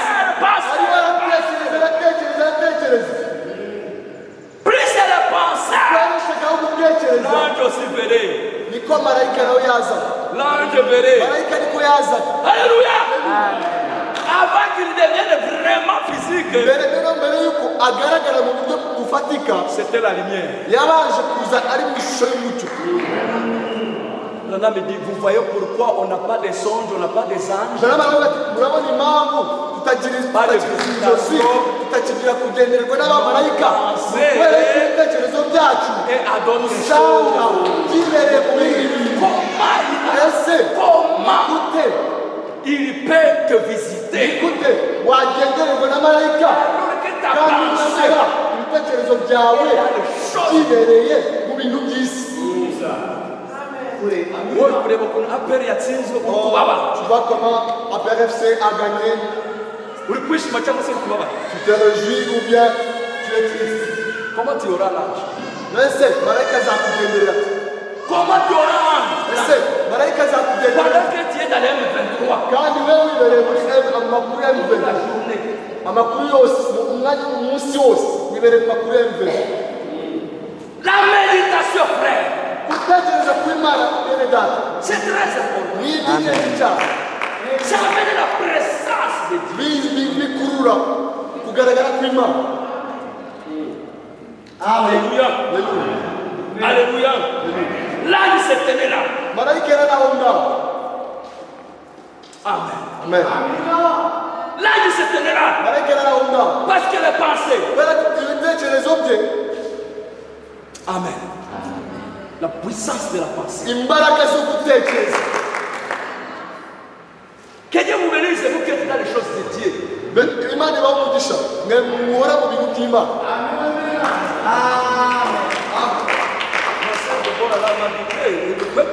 Mushiki wacu Debora yarambwiye ati twebwe twibera muri Kisumu guhera kuwa mbere gusa sita kuri ranje tuba turi muri Zoom. ngo saa sita muri lunch hour tuba turi kuri Zoom. Buri munsi turi muri Zoom. Chaque jour nous sommes sur Zoom. Bonjour, on va bajya mbindi bari muri Zoom. Est-ce que Nanjye il ningira aura le temps d'aller dans notre nakubita shop? nkabona bari muri Zoom. Fois moi aussi, je clique, je le trouve sur Zoom. Buri munsi. Chaque jour. Amen. Amen. Oui, il travaille, Dieu le bénit, il travaille. Même bakabona umwanya wa Zoom. Barakora ariko bakabona n'umwanya wo Zoom. Noneho mutega amatwi. La Bible dit, Biramwiti. le prophète dit, Umuhanuzi aravuga ati alors l'ange lui a dit, je te salue Marie, tu es bénie d'entre toutes les femmes. ati wamugisha mu bagore bose. Dieu t'a fait grâce, Marie. Ati Mariya wagiriwe ubuntu. Il est avec toi. Ati Imana iri kumwe nawe. Amen, amen. Amen, amen. Amen, amen. L'enfant, Umwana tu auras un enfant. uzabyara umwana Et cet enfant-là kandi uwo mwana s'appellera azitwa Jésus. Yesu. Il est Azitwa Yesu. C'est celui-là Uwo nguwo qui niwe sauvera son peuple. uzamucungura ibyaha byabo. Imana Dieu ishimwe. acungura mu bwoko bwayo mu byaha. Amen. Ngo azitwa Emmanuel, Imana. Il s'appellera Emmanuel, Dieu avec nous. Mesdames dit Jésus. Aravuga ati yavuze ngo ni Yesu. Oh, Alléluia. Amen, amen. Maintenant, Marie a dit, Mariya aravuga ati comment est-ce que cela sera-t-il puisque je ne connais pas d'homme? Nawe yari ati umuntu. ese ibyo byashoboka bite ko ntarahura n'umugabo nawe yari umuntu natwe. Nzabona umwana. Ntuzi bizagenda Tu gutya. auras un enfant. Il dit, le Saint-Esprit viendra sur toi. Ati Mwuka Wera azakuzaho. Umwuka wera aza kuza. Ntugire ikibazo uko bizagenda. Ntugire ikibazo uko uzabyara. Ntugire ikibazo uko uzabona igisubizo. Ntugire ikibazo uko uzubaka. Ntugire ikibazo uko uzabasha. Ntugire ikibazo uko bizagenda. Umwuka wera.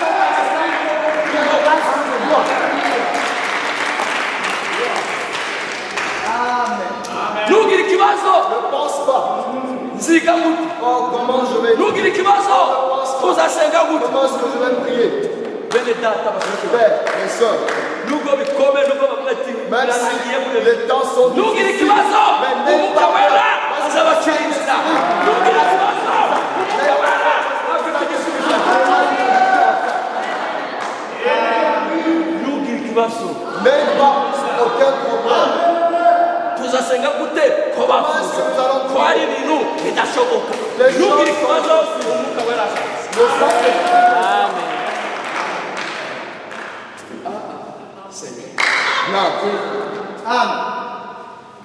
Amen.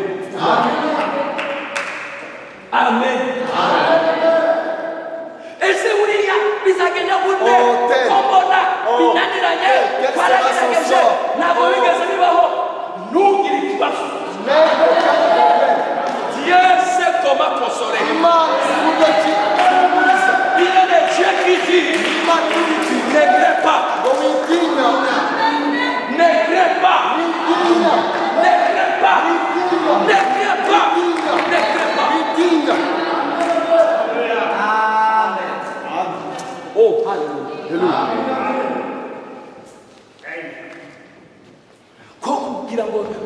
kibanza avoir une kuzubaka parcelle. eglise gute Comment est-ce qu'on hari peut construire une église? ibintu bidashobokera C'était des choses impossibles ntugire aux humains. ikibazo Mais aucun problème. Alléluia Alléluia ntugire ikibazo Ne t'en fais pas. ndacyafite ibikora imbaraga muri Eliya cyangwa dekora ubu Ndacyafite ibikona kuko nagaburira Eliya. ntugire ikibazo Ne t'en fais pas. izahabu n'ifeza n'ibyaha L'homme et l'argent m'appartient. nzi uwo nzakomangira azabaha amafaranga Je sais à qui je vais dire, il vous donnera l'argent. Alléluia Alléluia ntugire ikibazo Ne t'en fais pas. kongeye gutangira igikorwa bizagenda gute Je vais commencer un projet.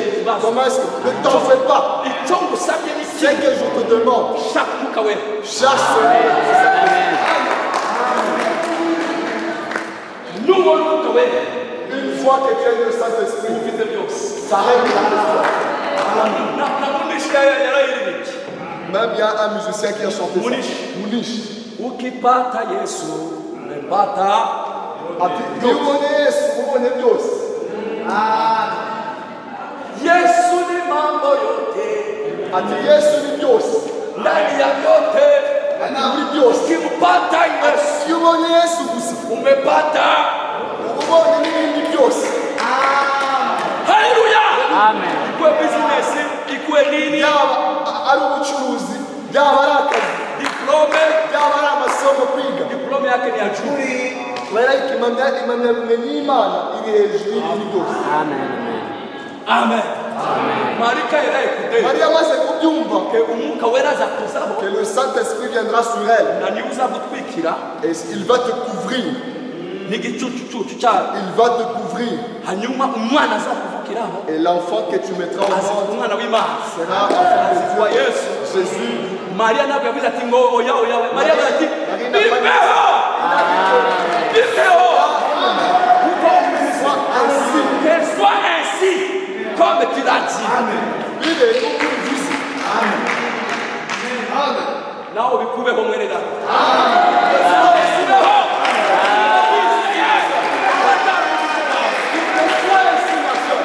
bikubeho Qu'il te soit ainsi. Imana ishimwe cyane. avant que le miracle ne se produise Mbere y'uko ibitangaza bibaho, il faut que le Saint-Esprit vienne. birasaba ko umwuka wera abanza akaza. Voilà le problème qu'on a déjà aujourd'hui. Dore ikibazo dufite ku bantu. Le Saint-Esprit, Umwuka wera, alléluia, haleluya, viendra sur toi. azakuzaho. Le Très-Haut te couvrira de son ombre. Ati isumba byose izagutwikiriza igicucucucu Tu cyawe. n'as pas besoin de connaître un homme. Ntabwo ukeneye guhura n'umugabo. C'est Dieu qui va faire ceci. Ibyo ni byo Imana izabyikorera. Car rien n'est impossible à Kubera Dieu. yuko ari nta kintu kidashobokera Imana. Oh, quelle chose cette petite maison devait croire. Oh, mbega buryo ki uriya mukobwa muto yise abyizera. Elle devrait croire à quelque chose d'impossible. Yagomba kwizera ikintu Elle devrait kidashoboka. croire à quelque chose qui n'était jamais arrivé. Yagomba kwizera ikintu kitari kize kibaho. Et comme il a dit, Ariko kuko yavuze ati Elisabeth, ati Elizabeti ta parente, ati elle était appelée stérile. Elizabeti wa mugore witwaga ingumba Et dans son 6e mois, uyu munsi atwise inda y'amezi atandatu. il lui a dit rien n'est impossible à Ati Dieu. kubera yuko ari nta kintu na kimwe kidashobokera Imana. Seigneur, la âme est dit, et puis ce jour-là, Marie ne peut Mariya ntabwo yigeze asubirayo. aller à l'église qui ne croyait pas au miracle. Mariya ntiyongeye gusubira muri rya torero ryabo ryizera ibitangaza. Qui peut dire Amen? Qui peut dire Amen? Oh, Alléluia! Marie dit, je ne retourne pas Mariya là-bas. aravuga ati sinzongera gusubira muri rya torero ryizera Mais ibitangaza. Elisabeth, Elizabeti qui a aussi we nawe reçu le miracle, arakira igitangaza. il y a une connexion entre moi et elle. ahise abaho ubusabane hagati yanjye.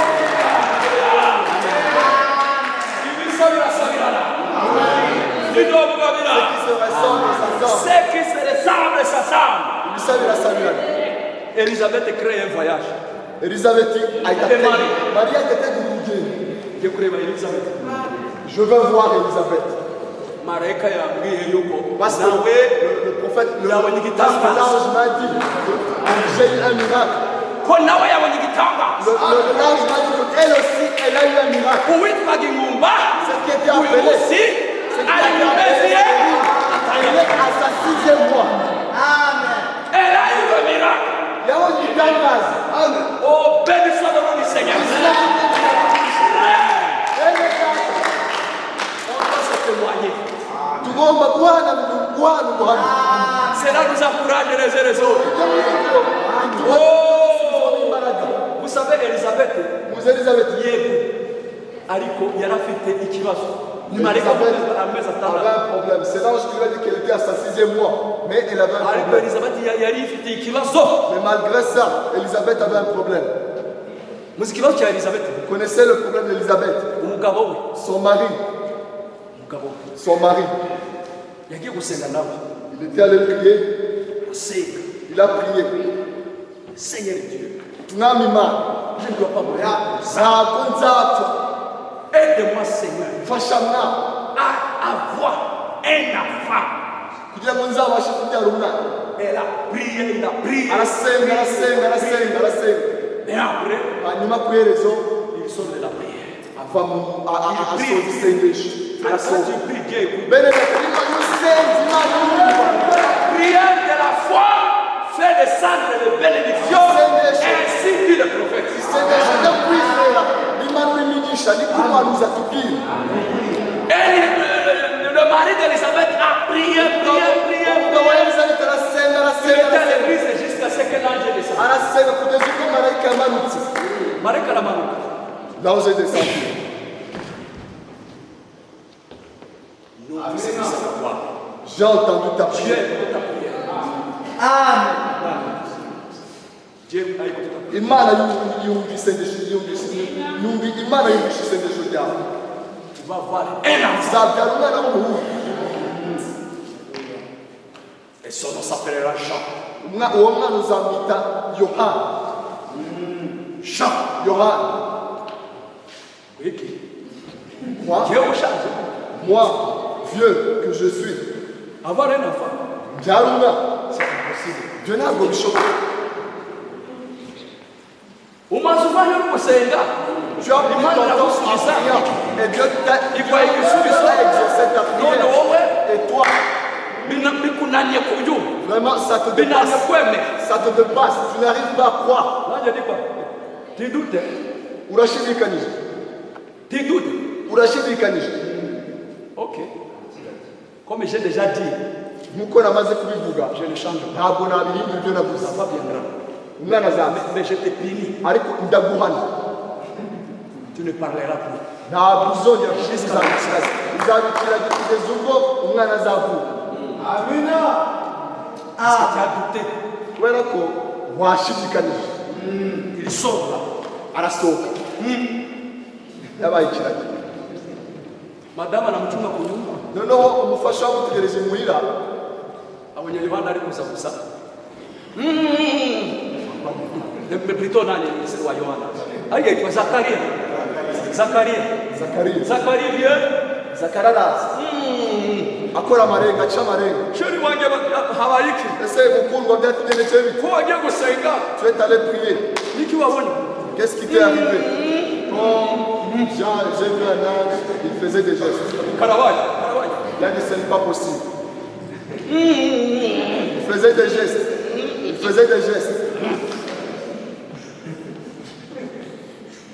none se sheri byageze gute Oh, qu'est-ce qui s'est passé chez lui? Il faisait des gestes. zana urupapuro mwandike Ce n'est pas pour moi. De Jacques. Elisabeth akazana urupapuro. sinzi ikibaye kuvuga Je ne sais pas ce qui est arrivé à mon mari. Akandika. nari ndi gusenga J'étais en prière. marayika Et l'ange, ashidikanya buryo j'ai douté. ariko atubwiye yuko umwana Mais il m'a dit que nous aurons un enfant. azitwa Yohana On sera appelé Jean. nawe njyewe ntabwo uzavuga Moi, je serai muet jusqu'à la naissance de l'enfant. Ah bon, c'est ça. Quelques temps après, elle est enceinte. Mais Gedito arasama. 1 mois, 2 mois, 3 mois, 4 mois. Mezi abiri, atatu, ane, atandatu. Vous savez, à 4e mois, Muzi ku mezi ya kwezi kwa kane, l'enfant commence à danser. umwana atangira gukina. Moi, des fois, chérie me dit, tu peux engager. Rimwe na rimwe umufasha wanjye byajya bimbwira ati dore itegereza umwana ari Vous n'allez gutera umugeshi. ati reba ukuntu ari gutera urugero. Aturareba. L'enfant bouge. Kuko umwana aba akina 7 mois, ku kwezi kwa gatanu, 6 mois. ukwezi kwa gatandatu Vous savez ce qui est arrivé? Inquiétude. C'est ce que Branham dit. uzi ikintu cyari cyabaye kwiganyira icyo cyari cyabaye kuri Elizabeth. Ese umwana icyo gitangaza Imana yampaye. Oh, Tu as déjà dit le miracle que Dieu m'a donné, est-ce C'est vrai un miracle? Il n'y avait pas d'échographie. Il n'y avait rien. Il devrait seulement voir les signes. Mais l'ange a dit, Alléluia, Marie, Elisabeth est dans le 6e mois. Il dit, celui qui s'était appelé stérile, cela veut dire qu'elle a reçu le miracle. Alléluia. Je dois aller voir la personne. Croyons en ça. Branham dit, les croyants doivent communier ensemble. Amen. Maria Elizabeth ubera yaratwise umwana yaje kumara ayo mezi yose atarimo aranyeganyega mu nda kubera ko byari byatewe n'uko yari yashidikanyije. Aravuga ati kubera yuko umwana atarimo aranyeganyega birasaba yuko njya kureba uwo twizera kimwe. Umuhanuzi yaravuga ngo abakristu abizera bagomba guhura bagasabana kuko bizera kimwe. Amen, amen.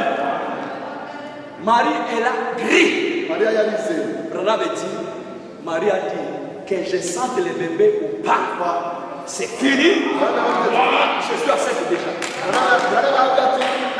umwana anyeganyega ntamwumva icyo nzi ni uko gusa njyewe narasamye. Narasamye, nta kibazo, meze neza, ngiye kwatura, ngiye kubivuga. Niba uzi ko Imana yarangije kuguha icyo wasabye, bivuge. Si tu vois que Dieu t'a dit, confesse.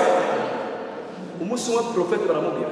Un jour, on a dit au prophète, Yarwanaga igifu, yarya il avait des maux d'estomac quand il mangeait, il vomissait. baramusengera arizera ko On yakoze. a prié pour lui, il avait cru qu'il était guéri. Agenda afata ibishimbo kandi Il est ibishimbo allé trouver Arardi. un plat ikigera d'haricots. kiragaruka. Alors, quand il a mangé le plat d'haricots, il a voulu vomir. Afata igishimbo Il a akisubirayo. pris les haricots, il a remis dans la bouche. Ça revient encore Biragaruka. Subirayo. Aravuga ati, il remet la nourriture. jusqu'à ce que ça accepte. Kugeza ubwo byamanutse. Très bien. Il prend encore un autre. Afata ibindi bishyimbo ararya. Byashaka kugaruka akabisubizayo. Ariko akababara. Mais il avait des douleurs atroces. None umuntu aza kumubaza amakuru yawe. Est-ce que quelqu'un lui a demandé comment ça va? Meze neza. Je vais bien. Meze neza. Tout va bien. Narakise. Je suis kandi guéri. ari kubabara byata. Pourtant, il ressentait des douleurs. None umuntu arabaza. Le prophète a dit, Umuntu aramubaza. Ase cet homme lui buriya a demandé, mu gihe wagiye kubabwira ko umeze neza. est-ce que Kandi uri kubabara. lorsque tu disais que Buriya ntabwo wari kubesha. lorsque tu disais que tu es guéri, alors que tu étais en douleur, tu n'avais pas menti. Il dit je n'ai pas menti. Ntabwo nabeshye. Parce que Kubera ko je ne disais pas ce que je sentais, je disais ce que je croyais. ntabwo nabeshye. Kubera yuko igisubizo nabahaye ntabwo nabasubije uko niyumvaga, ahubwo nabasubije uko nizeraga.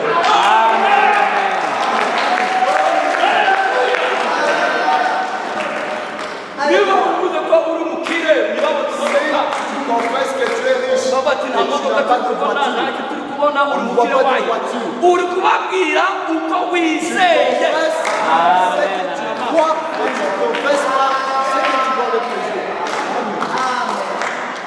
Amen. C'est ça la foi. Uko niko kwizera. Kugira ngo mpate.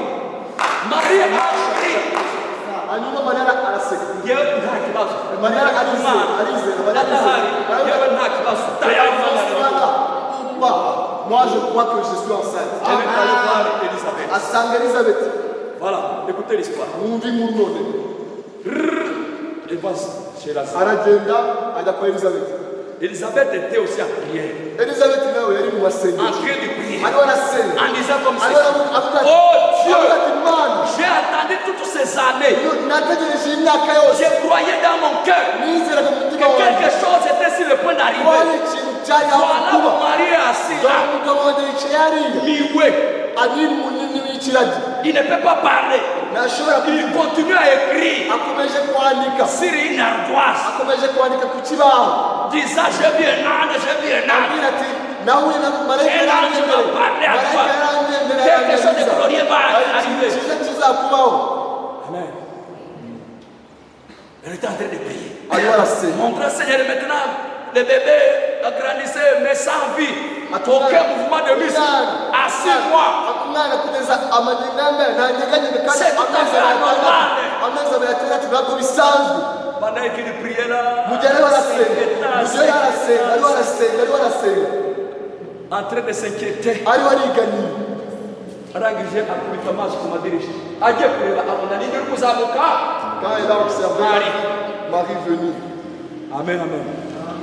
Marie, elle a vu Marie venir. abona Marie ari kuza. Ses dents brillant comme des perles. Amenyo ye Arabagirana. yararabagiranaga nk'amasaka. Ses yeux luisaient tout simplement de joie. Amaso ye arimo ibinezaneza, afite umunezero.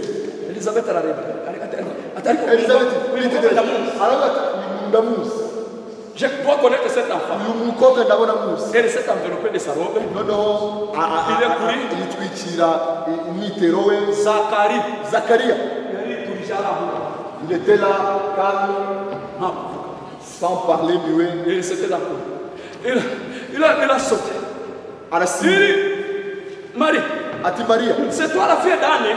ati ese Tu es la fille de si wowe mukobwa wa Ana? Oui, c'est moi. Njye nibyo kukureba. Elisabeth est sortie en courant. Elizabeth arasohoka yiruka, Oh, aramusanganira, aramuhobera, elle s'est jetée autour de ses bras. Il a dit, aramuhobera, oh Marie, aramubwira ati Mariya, la dernière fois que je t'ai vue, tu étais une petite fille. ati ariko se ubwo duherukana wari umukobwa w'inkumi, Et te voilà une belle femme. none ndabona uri umugore mwiza. Dis-moi, j'ai appris que tu sors maintenant avec ce bon garçon Joseph. Mfite amakuru y'uko usigaye usohokana na wa musore mwiza Yosefu. Oui, c'est vrai, Elisabeth. Nibyo kuko Elizabeth ni ukuri. Oh, je suis heureuse de te voir. Ni ukuri ndanezerewe Chérie, kuba mubonye. pourquoi ne viens-tu pas t'asseoir, Joseph? Mukundwa, Yosefu kuki utaza ngo wicare? Amen.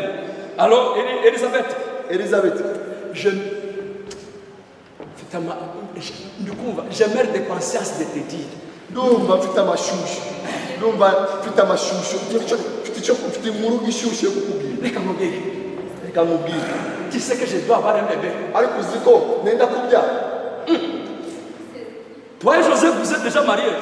None se wowe na Yosefu mwamaze gusezerana? Narasezeranye. Dieu kubyara se, byararangiye na Joseph. Toi et Joseph c'est fini, vous êtes Non, mariés. nous ne sommes pas encore mariés. Oya ntabwo turasezerana. Ese mugiye kubyara mutarasezerana se. Ibiki mugiye kuba gute? Marie, ibyo ngiye je suis bouleversé. Biranchanze. Iriya ndumva ibintu mbwiye binshanze. Biranchanze. Il dit, mais Elisabeth, je me rendais au puits avant-hier. Elizabeth, ejo rero nari ndi kujya ku iriba ejo hashize. Pensa aux Écritures Ndiho ndagenda ntekereza ku byanditswe. dont Joseph et moi on avait parlé à la veille. Ibyanditswe njye na Yosefu twari twumvise. J'ai vu une énorme colonne de feu. hanyuma ndiye kubona mbona inkingi y'umuriro ikomeye. C'est Gabriel. ari Gaburiyeli Il m'a appelé par mon nom. amamagara mu izina ryanjye. Il m'a dit que j'avais trouvé grâce aux yeux de Dieu. arambwira ati nagiriye ubuntu mu maso y'Imana Et que le Saint-Esprit allait me couvrir de son nom. kandi umwuka wera Et azamwikira que j'aurais un enfant kandi nzabyara umwana. qui sera appelé uwo fils de mwana Dieu. azitwa umwana w'Imana. Et il m'a dit arambwira que tu ati étais enceinte ati wari utwite à un âge avancé. wasamye ukuze. Il a dit que tu étais déjà à ton 6e mois. none ugeze uri ku kwezi kwawe kwa gatandatu usamye inda y'amezi atandatu. Il dit, Marie, c'est la vérité. ati ni ukuri Je suis enceinte. nibyo kuko ibyo yakubwiye ni yarasana Mais ma chérie, ati mukuru je suis très inquiet. ariko ndumva mpangayitse Je suis assise moi, mais l'enfant n'a jamais bougé. ndahangayitse kubera yuko nsanga inda y'amezi atandatu ariko magingo n'ubu ntabwo umwana anyeganyega Il n'a pas encore manifesté le moindre signe de vie. C'est là nta m'inquiète. nubwo umwana aragaragaza n'akamenyetso yuko na gato ko ariho kari muzima. Je peux attendre Marie dit. none nshobora kumva mariya avuga ati Ne t'en fais pas. wigira ikibazo Car tout ira bien. wigira ikibazo ko byose bizagenda neza. Il dit cet ange te connaissait. kubera yuko uwo marayika wabikubwiye yari akuzi. Uwo marayika wabwiye yarakuzi. Kwe kugira ikibazo. T'en fais pas. Uwo dukeneye abantu badutera imbaraga. Reka mubwire muri iki gitondo nawe Imana irakuzi. Kandi izi izina ryawe. Niba mwabyizeye. Qui croit cela? Oh, alléluia.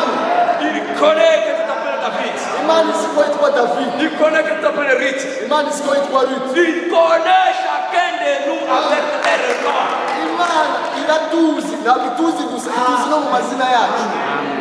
Il connaît, il a cité ton nom. Imana irakuzi kuye kuhamagaye mu izina ryawe. David amazina yawe. Il m'a dit ta parente Elisabeth. Ambye ati nyoko wanyu Mariya Elisabeth. mwene wanyu. Il m'a dit. Amen. Il dit, et c'est vrai. Ati nibyo koko nibyo niko yakubwiye. Wamarika mwema huyo none akubwira izina ryanjye ati yego. Il m'a donné même le nom de mon bébé. Ndetse yanambwiye n'izina ry'umwana nzabyara. Yakubwira izina ryanjye akubwira n'izina ry'umwana wawe uzabyara. Ati il a dit que je devais l'appeler le nom de Jésus. Yambwiye ati nzamwite Yesu. Gloire be to God.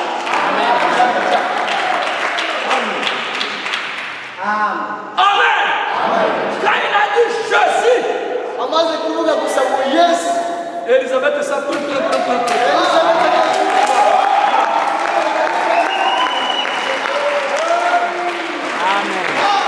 Et si la disani,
Oh, hallelujah.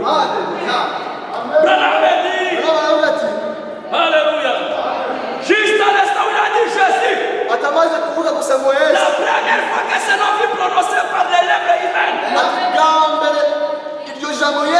byatuwe n'imirimo y'umwana w'umuntu. Le petit Jean a reçu le Saint-Esprit. Waninja Yohana mwese kwakira umubatizo w'umwuka Et wera. s'est bien bondu. Yarutanga rwanyenganyenga Et rwasiba. a crié dans le sein des sommeils. Oh là là!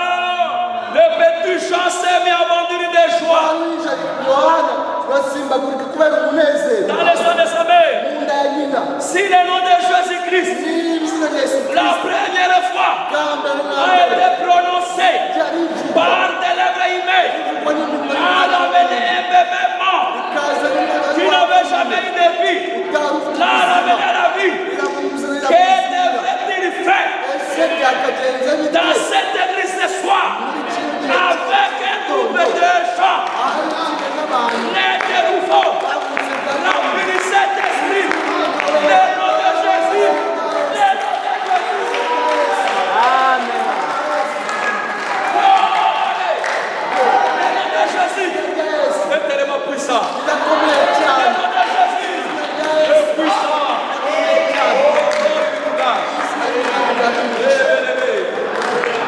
Quand la tentation arrive, Iyo ibigeragezo bije mire le nom de Jésus. iyo wandika izina rya Yesu, Si dans la nuit tu es bloqué, niba mu ijoro uryamye uba hari ikintu kikwicayeho, ntugire ikibazo. ntukagire ikibazo. Nubwo utashobora kuvuga, kugira mu mutima, kugira mu mutima. Izina rya Yesu, izina rya Yesu. Laissez-moi s'enfuir. Demande la roue.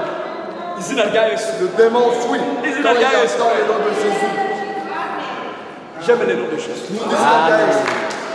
Frère, Bene data, si on veut compter la vie, on ne te la vie pas le nom de Jésus. bazakwambure byose ariko bagusigire izina rya Yesu. Vous savez, nous expérimentons cela et nous voyons que c'est la vie. Murabizi ibyo bintu twarabyitoje kandi twasanze ari ukuri. Même quand il y a une mauvaise pensée avec les frères, ndetse bene data bitewe n'igitekerezo kibi Dieu y a fait comme ça. Mwizina rya Yesu.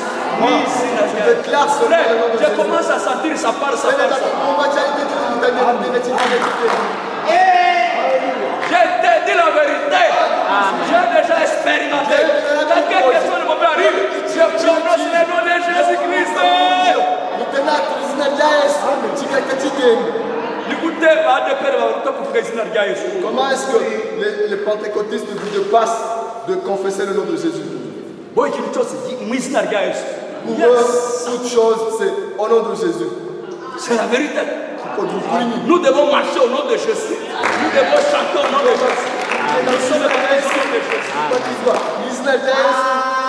Il y a mes sœurs là que j'ai baptisées. Hari mushiki wacu ejo bundi yabatije. Au nom de Jésus-Christ. Bari babiri narababatije ejo mu izina rya Yesu. Hari kuwa gatanu. Gloire à Dieu. Le nom de Jésus-Christ. Izina rya Yesu Dans la Kristo. prière. Mu Ça isengesho chasse les démons. ryirukana amadayimoni. Ça change les choses. Rihindura ibintu. Ça fait beaucoup de choses. Rikora ibintu byinshi cyane. Le nom de Jésus. Izina rya Yesu. Amen. Amen. Entrez partout au nom de Jésus. Ahantu hose mujye muyinjira mu izina rya Yesu. Niba umuntu asuzuguye izina rya Yesu Kristo mwigiriwe. Si quelqu'un sous-estime le nom de Jésus, il n'est pas le bienvenu chez toi. Amen. Yesu ni byose muri Parce que byose. Jésus est tout en tout. Gloire à Dieu. Barishimye Le cyane. nom de Jésus. Izina rya Yesu. Branham dit. Dana baravuga ngo, Alléluia. Alléluia. Le nom de Jésus. izina rya Yesu. Il dit, oh merci Seigneur. Il dit, je voudrais vous montrer combien ce nom est puissant. Reka mbereke uburyo ki iryo zina rikomeye cyane. C'est ce qu'il dit. Nibyo ariho aravuga. C'est un nom puissant. Écoutez, c'est Kuko ni izina rikomeye cyane. il dit, une fois j'ai éprouvé cela. J'ai Ati testé. rimwe ibyo bintu narabyitoje. Je voulais voir de quoi je parlais. Ati nashaka kureba yuko ibyo mvuga ari impamo. Quand j'étais à France, Igihe nari ndi mu Bufaransa je suis allé à Pigalle. nagiye aho bita Pigalle. Je ne crois pas aux ondits. Ntabwo njya nizera ibyo abantu bavuze. Ni wowe ugomba kwitoza atari ibyo abantu bavuze. ntabwo njyewe njya nizera mu mabwire y'abantu cyangwa ibyo abandi bantu bavuze, ahubwo njyewe nizera njyewe ibyo naboze. J'ai voulu voir la chose moi-même. Njyewe ndashaka kugira ngo mbyirebere nk'umuhamya wabo. On m'avait parlé de spiritisme. Bari barambwiye ibintu by'imyuka, abantu bakoresha imyuka. J'ai pris quelques amis, Fata inshuti zanjye, nous sommes allés turagenda où se tenait cette grande réunion de spiritisme. ahantu hari hateraniye abo bantu bambaza imyuka. Je pensais qu'ils faisaient des farces. noneho natekerezaga yuko ibyo bakora ari ibintu by'ubusonga rero by'ubukonikoni bitabaho. Et je suis entré à ariko l'intérieur. ninjiyemo Muri icyo cyumba, ils avaient une table suspendue en l'air. noneho bari bakoze iyo myuka, bari bambaje iyo myuka yabo, imeza barayiterura inaganika mu kirere, nta kintu kirifashe. Ils ont dit, aucun homme ne peut faire tomber cette table. noneho bakabiriza abantu bose, baravuga bati nta muntu n'umwe wamanura ino ntebe ngo yiture hasi, ino meza. Les gens faisaient des histoires. abantu bakoraga Il y ibintu, avait toutes sortes de puissances démoniaques. hari hari imbaraga za satani z'ubwoko bwose. Je dis, noneho njye ndavuga nti la puissance de Dieu peut faire tomber cette table. noneho njye ndavuga nti imbaraga z'Imana zishoboye kugusha ino meza ikagwa hasi. Ils n'ont pas voulu y croire. noneho ntibabyizera, N'abandi barageragezaga. Les gens essayaient, bakuraga iyo ntebe iyo meza bikanga, essayaient de le faire de ça. iyo meza bashaka kuyimanura bikanga. 4 hommes abantu bane avec leurs gens, ils ont tenu avec leurs gens. abantu bane bafata ya maguru y'imeza bashaka gukura, ariko bikanga. Uwo mukonikoni w'umudamu w'umurozi, cette femme se tenait là faisant toutes sortes d'histoires. uwo mugore ariho yambaza imyuka mibi. Et il faisait aussi déplacer noneho na ya meza bakajya bayizunguza ikajya yimuka. Amen. Maintenant, Branham a testé les noms des gens. noneho Branham ashaka kwitoza izina ry'Imana Il rya a Yesu, commencé d'abord à citer d'autres noms. aratangira atangira kuvuga n'amazina. Il dit, au nom des cieux s'élevait tombe. aravuga ati mu izina ry'ijuru n'isi, wa meza we manuka. Et n'est pas tombé. imeza ntiyamanuka. J'ai dit, au nom de la Sainte Église, tombe. aravuga ati mu izina ry'itorero ryera, wa meza we manuka. imeza ntiyamanuka. J'ai cité toutes sortes de noms auxquels je pouvais penser. navuze mu mazina yose nashobora gutekereza. Après un moment, hashize umwanya muto j'ai dit, ndavuga nti au nom de Jésus-Christ, mu izina rya Yesu Kristo, tombe. wa meza we manuka. Alléluia. Elle laissait presque briser les pieds en tombant au sol. noneho ya meza yahise ivunagurika amaguru yayo yitura hasi. Alléluia. Ici, la jeunesse, il faut que vous marchiez.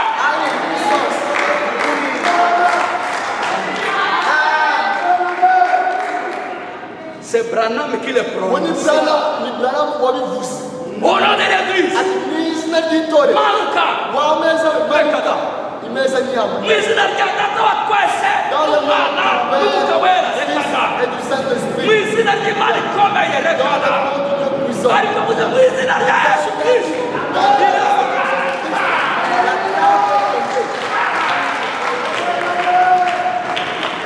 Glory.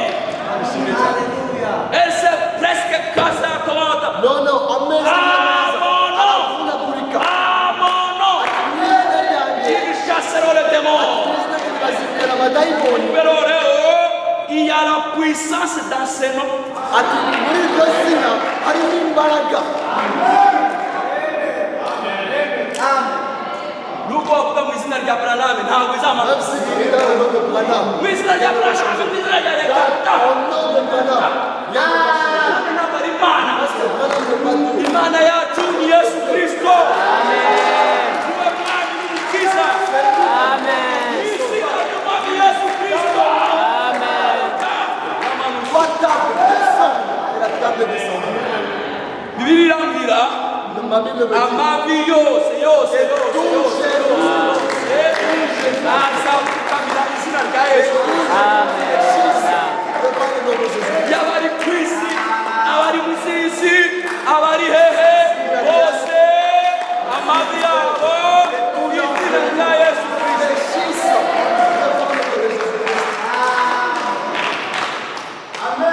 Iyo umuntu asenze mu izina rya Yesu afite kwizera, ayant la foi. kuko tugomba kugira kwizera kuri iryo zina. Nous devons avoir la foi en ce nom.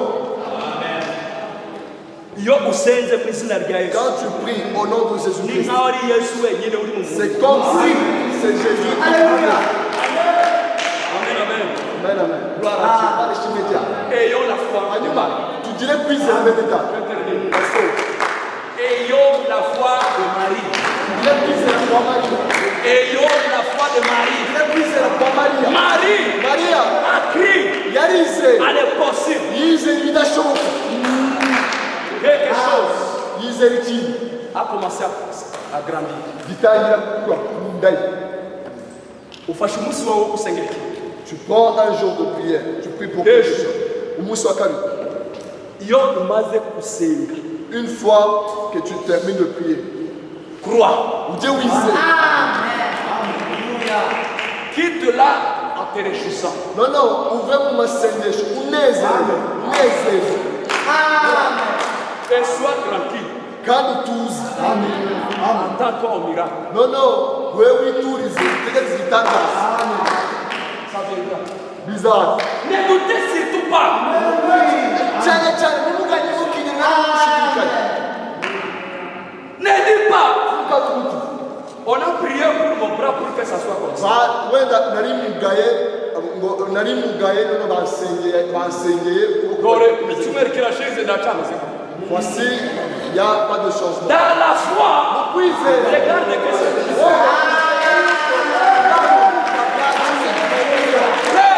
à petit.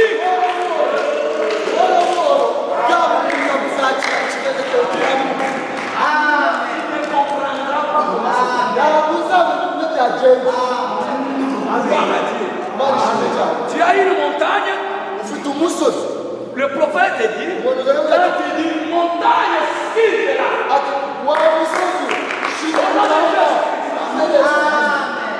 Crois seulement. C'est déjà déplacé. Il dit, peut-être rien, tu ne vas pas voir les montagnes comme ça. Mais il dit, je t'assure, c'est déjà quitté. ndakubwira yuko agace umucanga umucyemucu kugenda wimuka gake gake kimuka.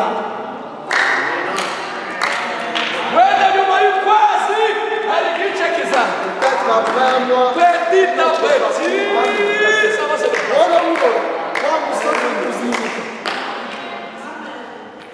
Les gens venaient dans la ligne de prière. Abantu bajyaga baza umurongo w'abasengerwa mu materaniro ya Mevunana. Rero bakavuga ati ndabibonye Tu as la tuberculose. urwaye igituntu. Est-ce que tu crois que Dieu t'a guéri? Wizera ko Imana yagukijije? Il dit oui, je crois. Ati ndabyizera. Il dit waouh, je vois, tu viens d'être guéri. Agahita avuga ati ati ahubwo mbonye ukize niko Uwiteka avuze. Il dit crois seulement, réjouis-toi. Ati wowe tangira unezerwe byarangiye wakize.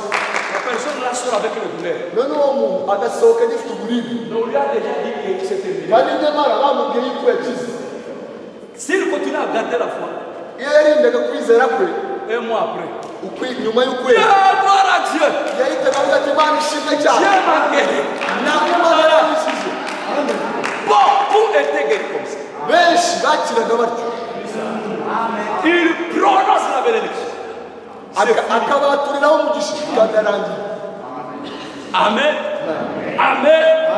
C'est ainsi avec la foi. Ni nako bigenda no kwizera. Mais si tu doutes, Ariko iyo ushidikanyije alors que tu montes comme ça, wenda wazamuka gutya ça n'arrivera pas.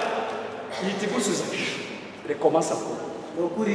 Imana itingiye ikagusubiza hasi kuko Wari wakira. utangiye kugenda neza, dore urashidikanya. Oh, tu commences à douter, tu recommences à te poser.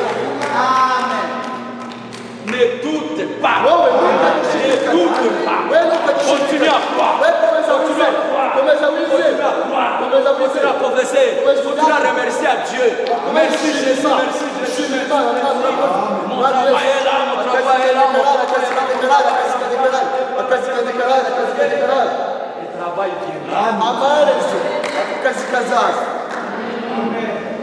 Et n'oublie pas ce que tu as demandé à Dieu. kandi icy'ingenzi ntukajya wibagirwa icyo wasabye Imana. Parce que ça doit rester. Maintenant, j'ai exhortation. noneho ni nko kubaburira. Il dit maintenant, terminons. turasoje. Il dit si dans cette salle, ati muri kino cyumba quelqu'un qui a frère comme ça peut venir, il pourrait partir. Quelqu'un qui peut dire que le Saint-Esprit me réveille. ati umuntu ashobora kuvuga ati umwuka wera ankangura. Il dit parce que je vois que je commence à sommeiller kubera yuko nari ntangiye guhunikira dans l'esprit. guhunikira mu buryo bwo mu mutwe. Saint-Esprit vient. umwuka wera w'Imana ngwino. Viens Saint-Esprit. ngwino mwuka wera. Viens me réveiller. ngwino unkangure. Réveille-moi de ce sommeil unkangure mve mu bitotsi. dans lequel je suis. umve mu bitotsi ndimo. Je vais être rempli du Saint-Esprit. ndifuza kuzura umwuka wera. Au point que mes sens humains ne vont plus fonctionner. kugeza ubwo na bya bintu izi ngingo ibi dukoresha À moins que ce soit la volonté de Dieu. izi ngingo zanjye zizajya ziyoborwa gusa n'Imana. Je vais être conduit par l'Esprit. kuko njyewe ndashaka kuyoborwa n'umwuka. Combien de veulent? ni bande babyifuza. Moi aussi je veux ça. nanjye ndabyifuza. Que Dieu vous bénisse. Quand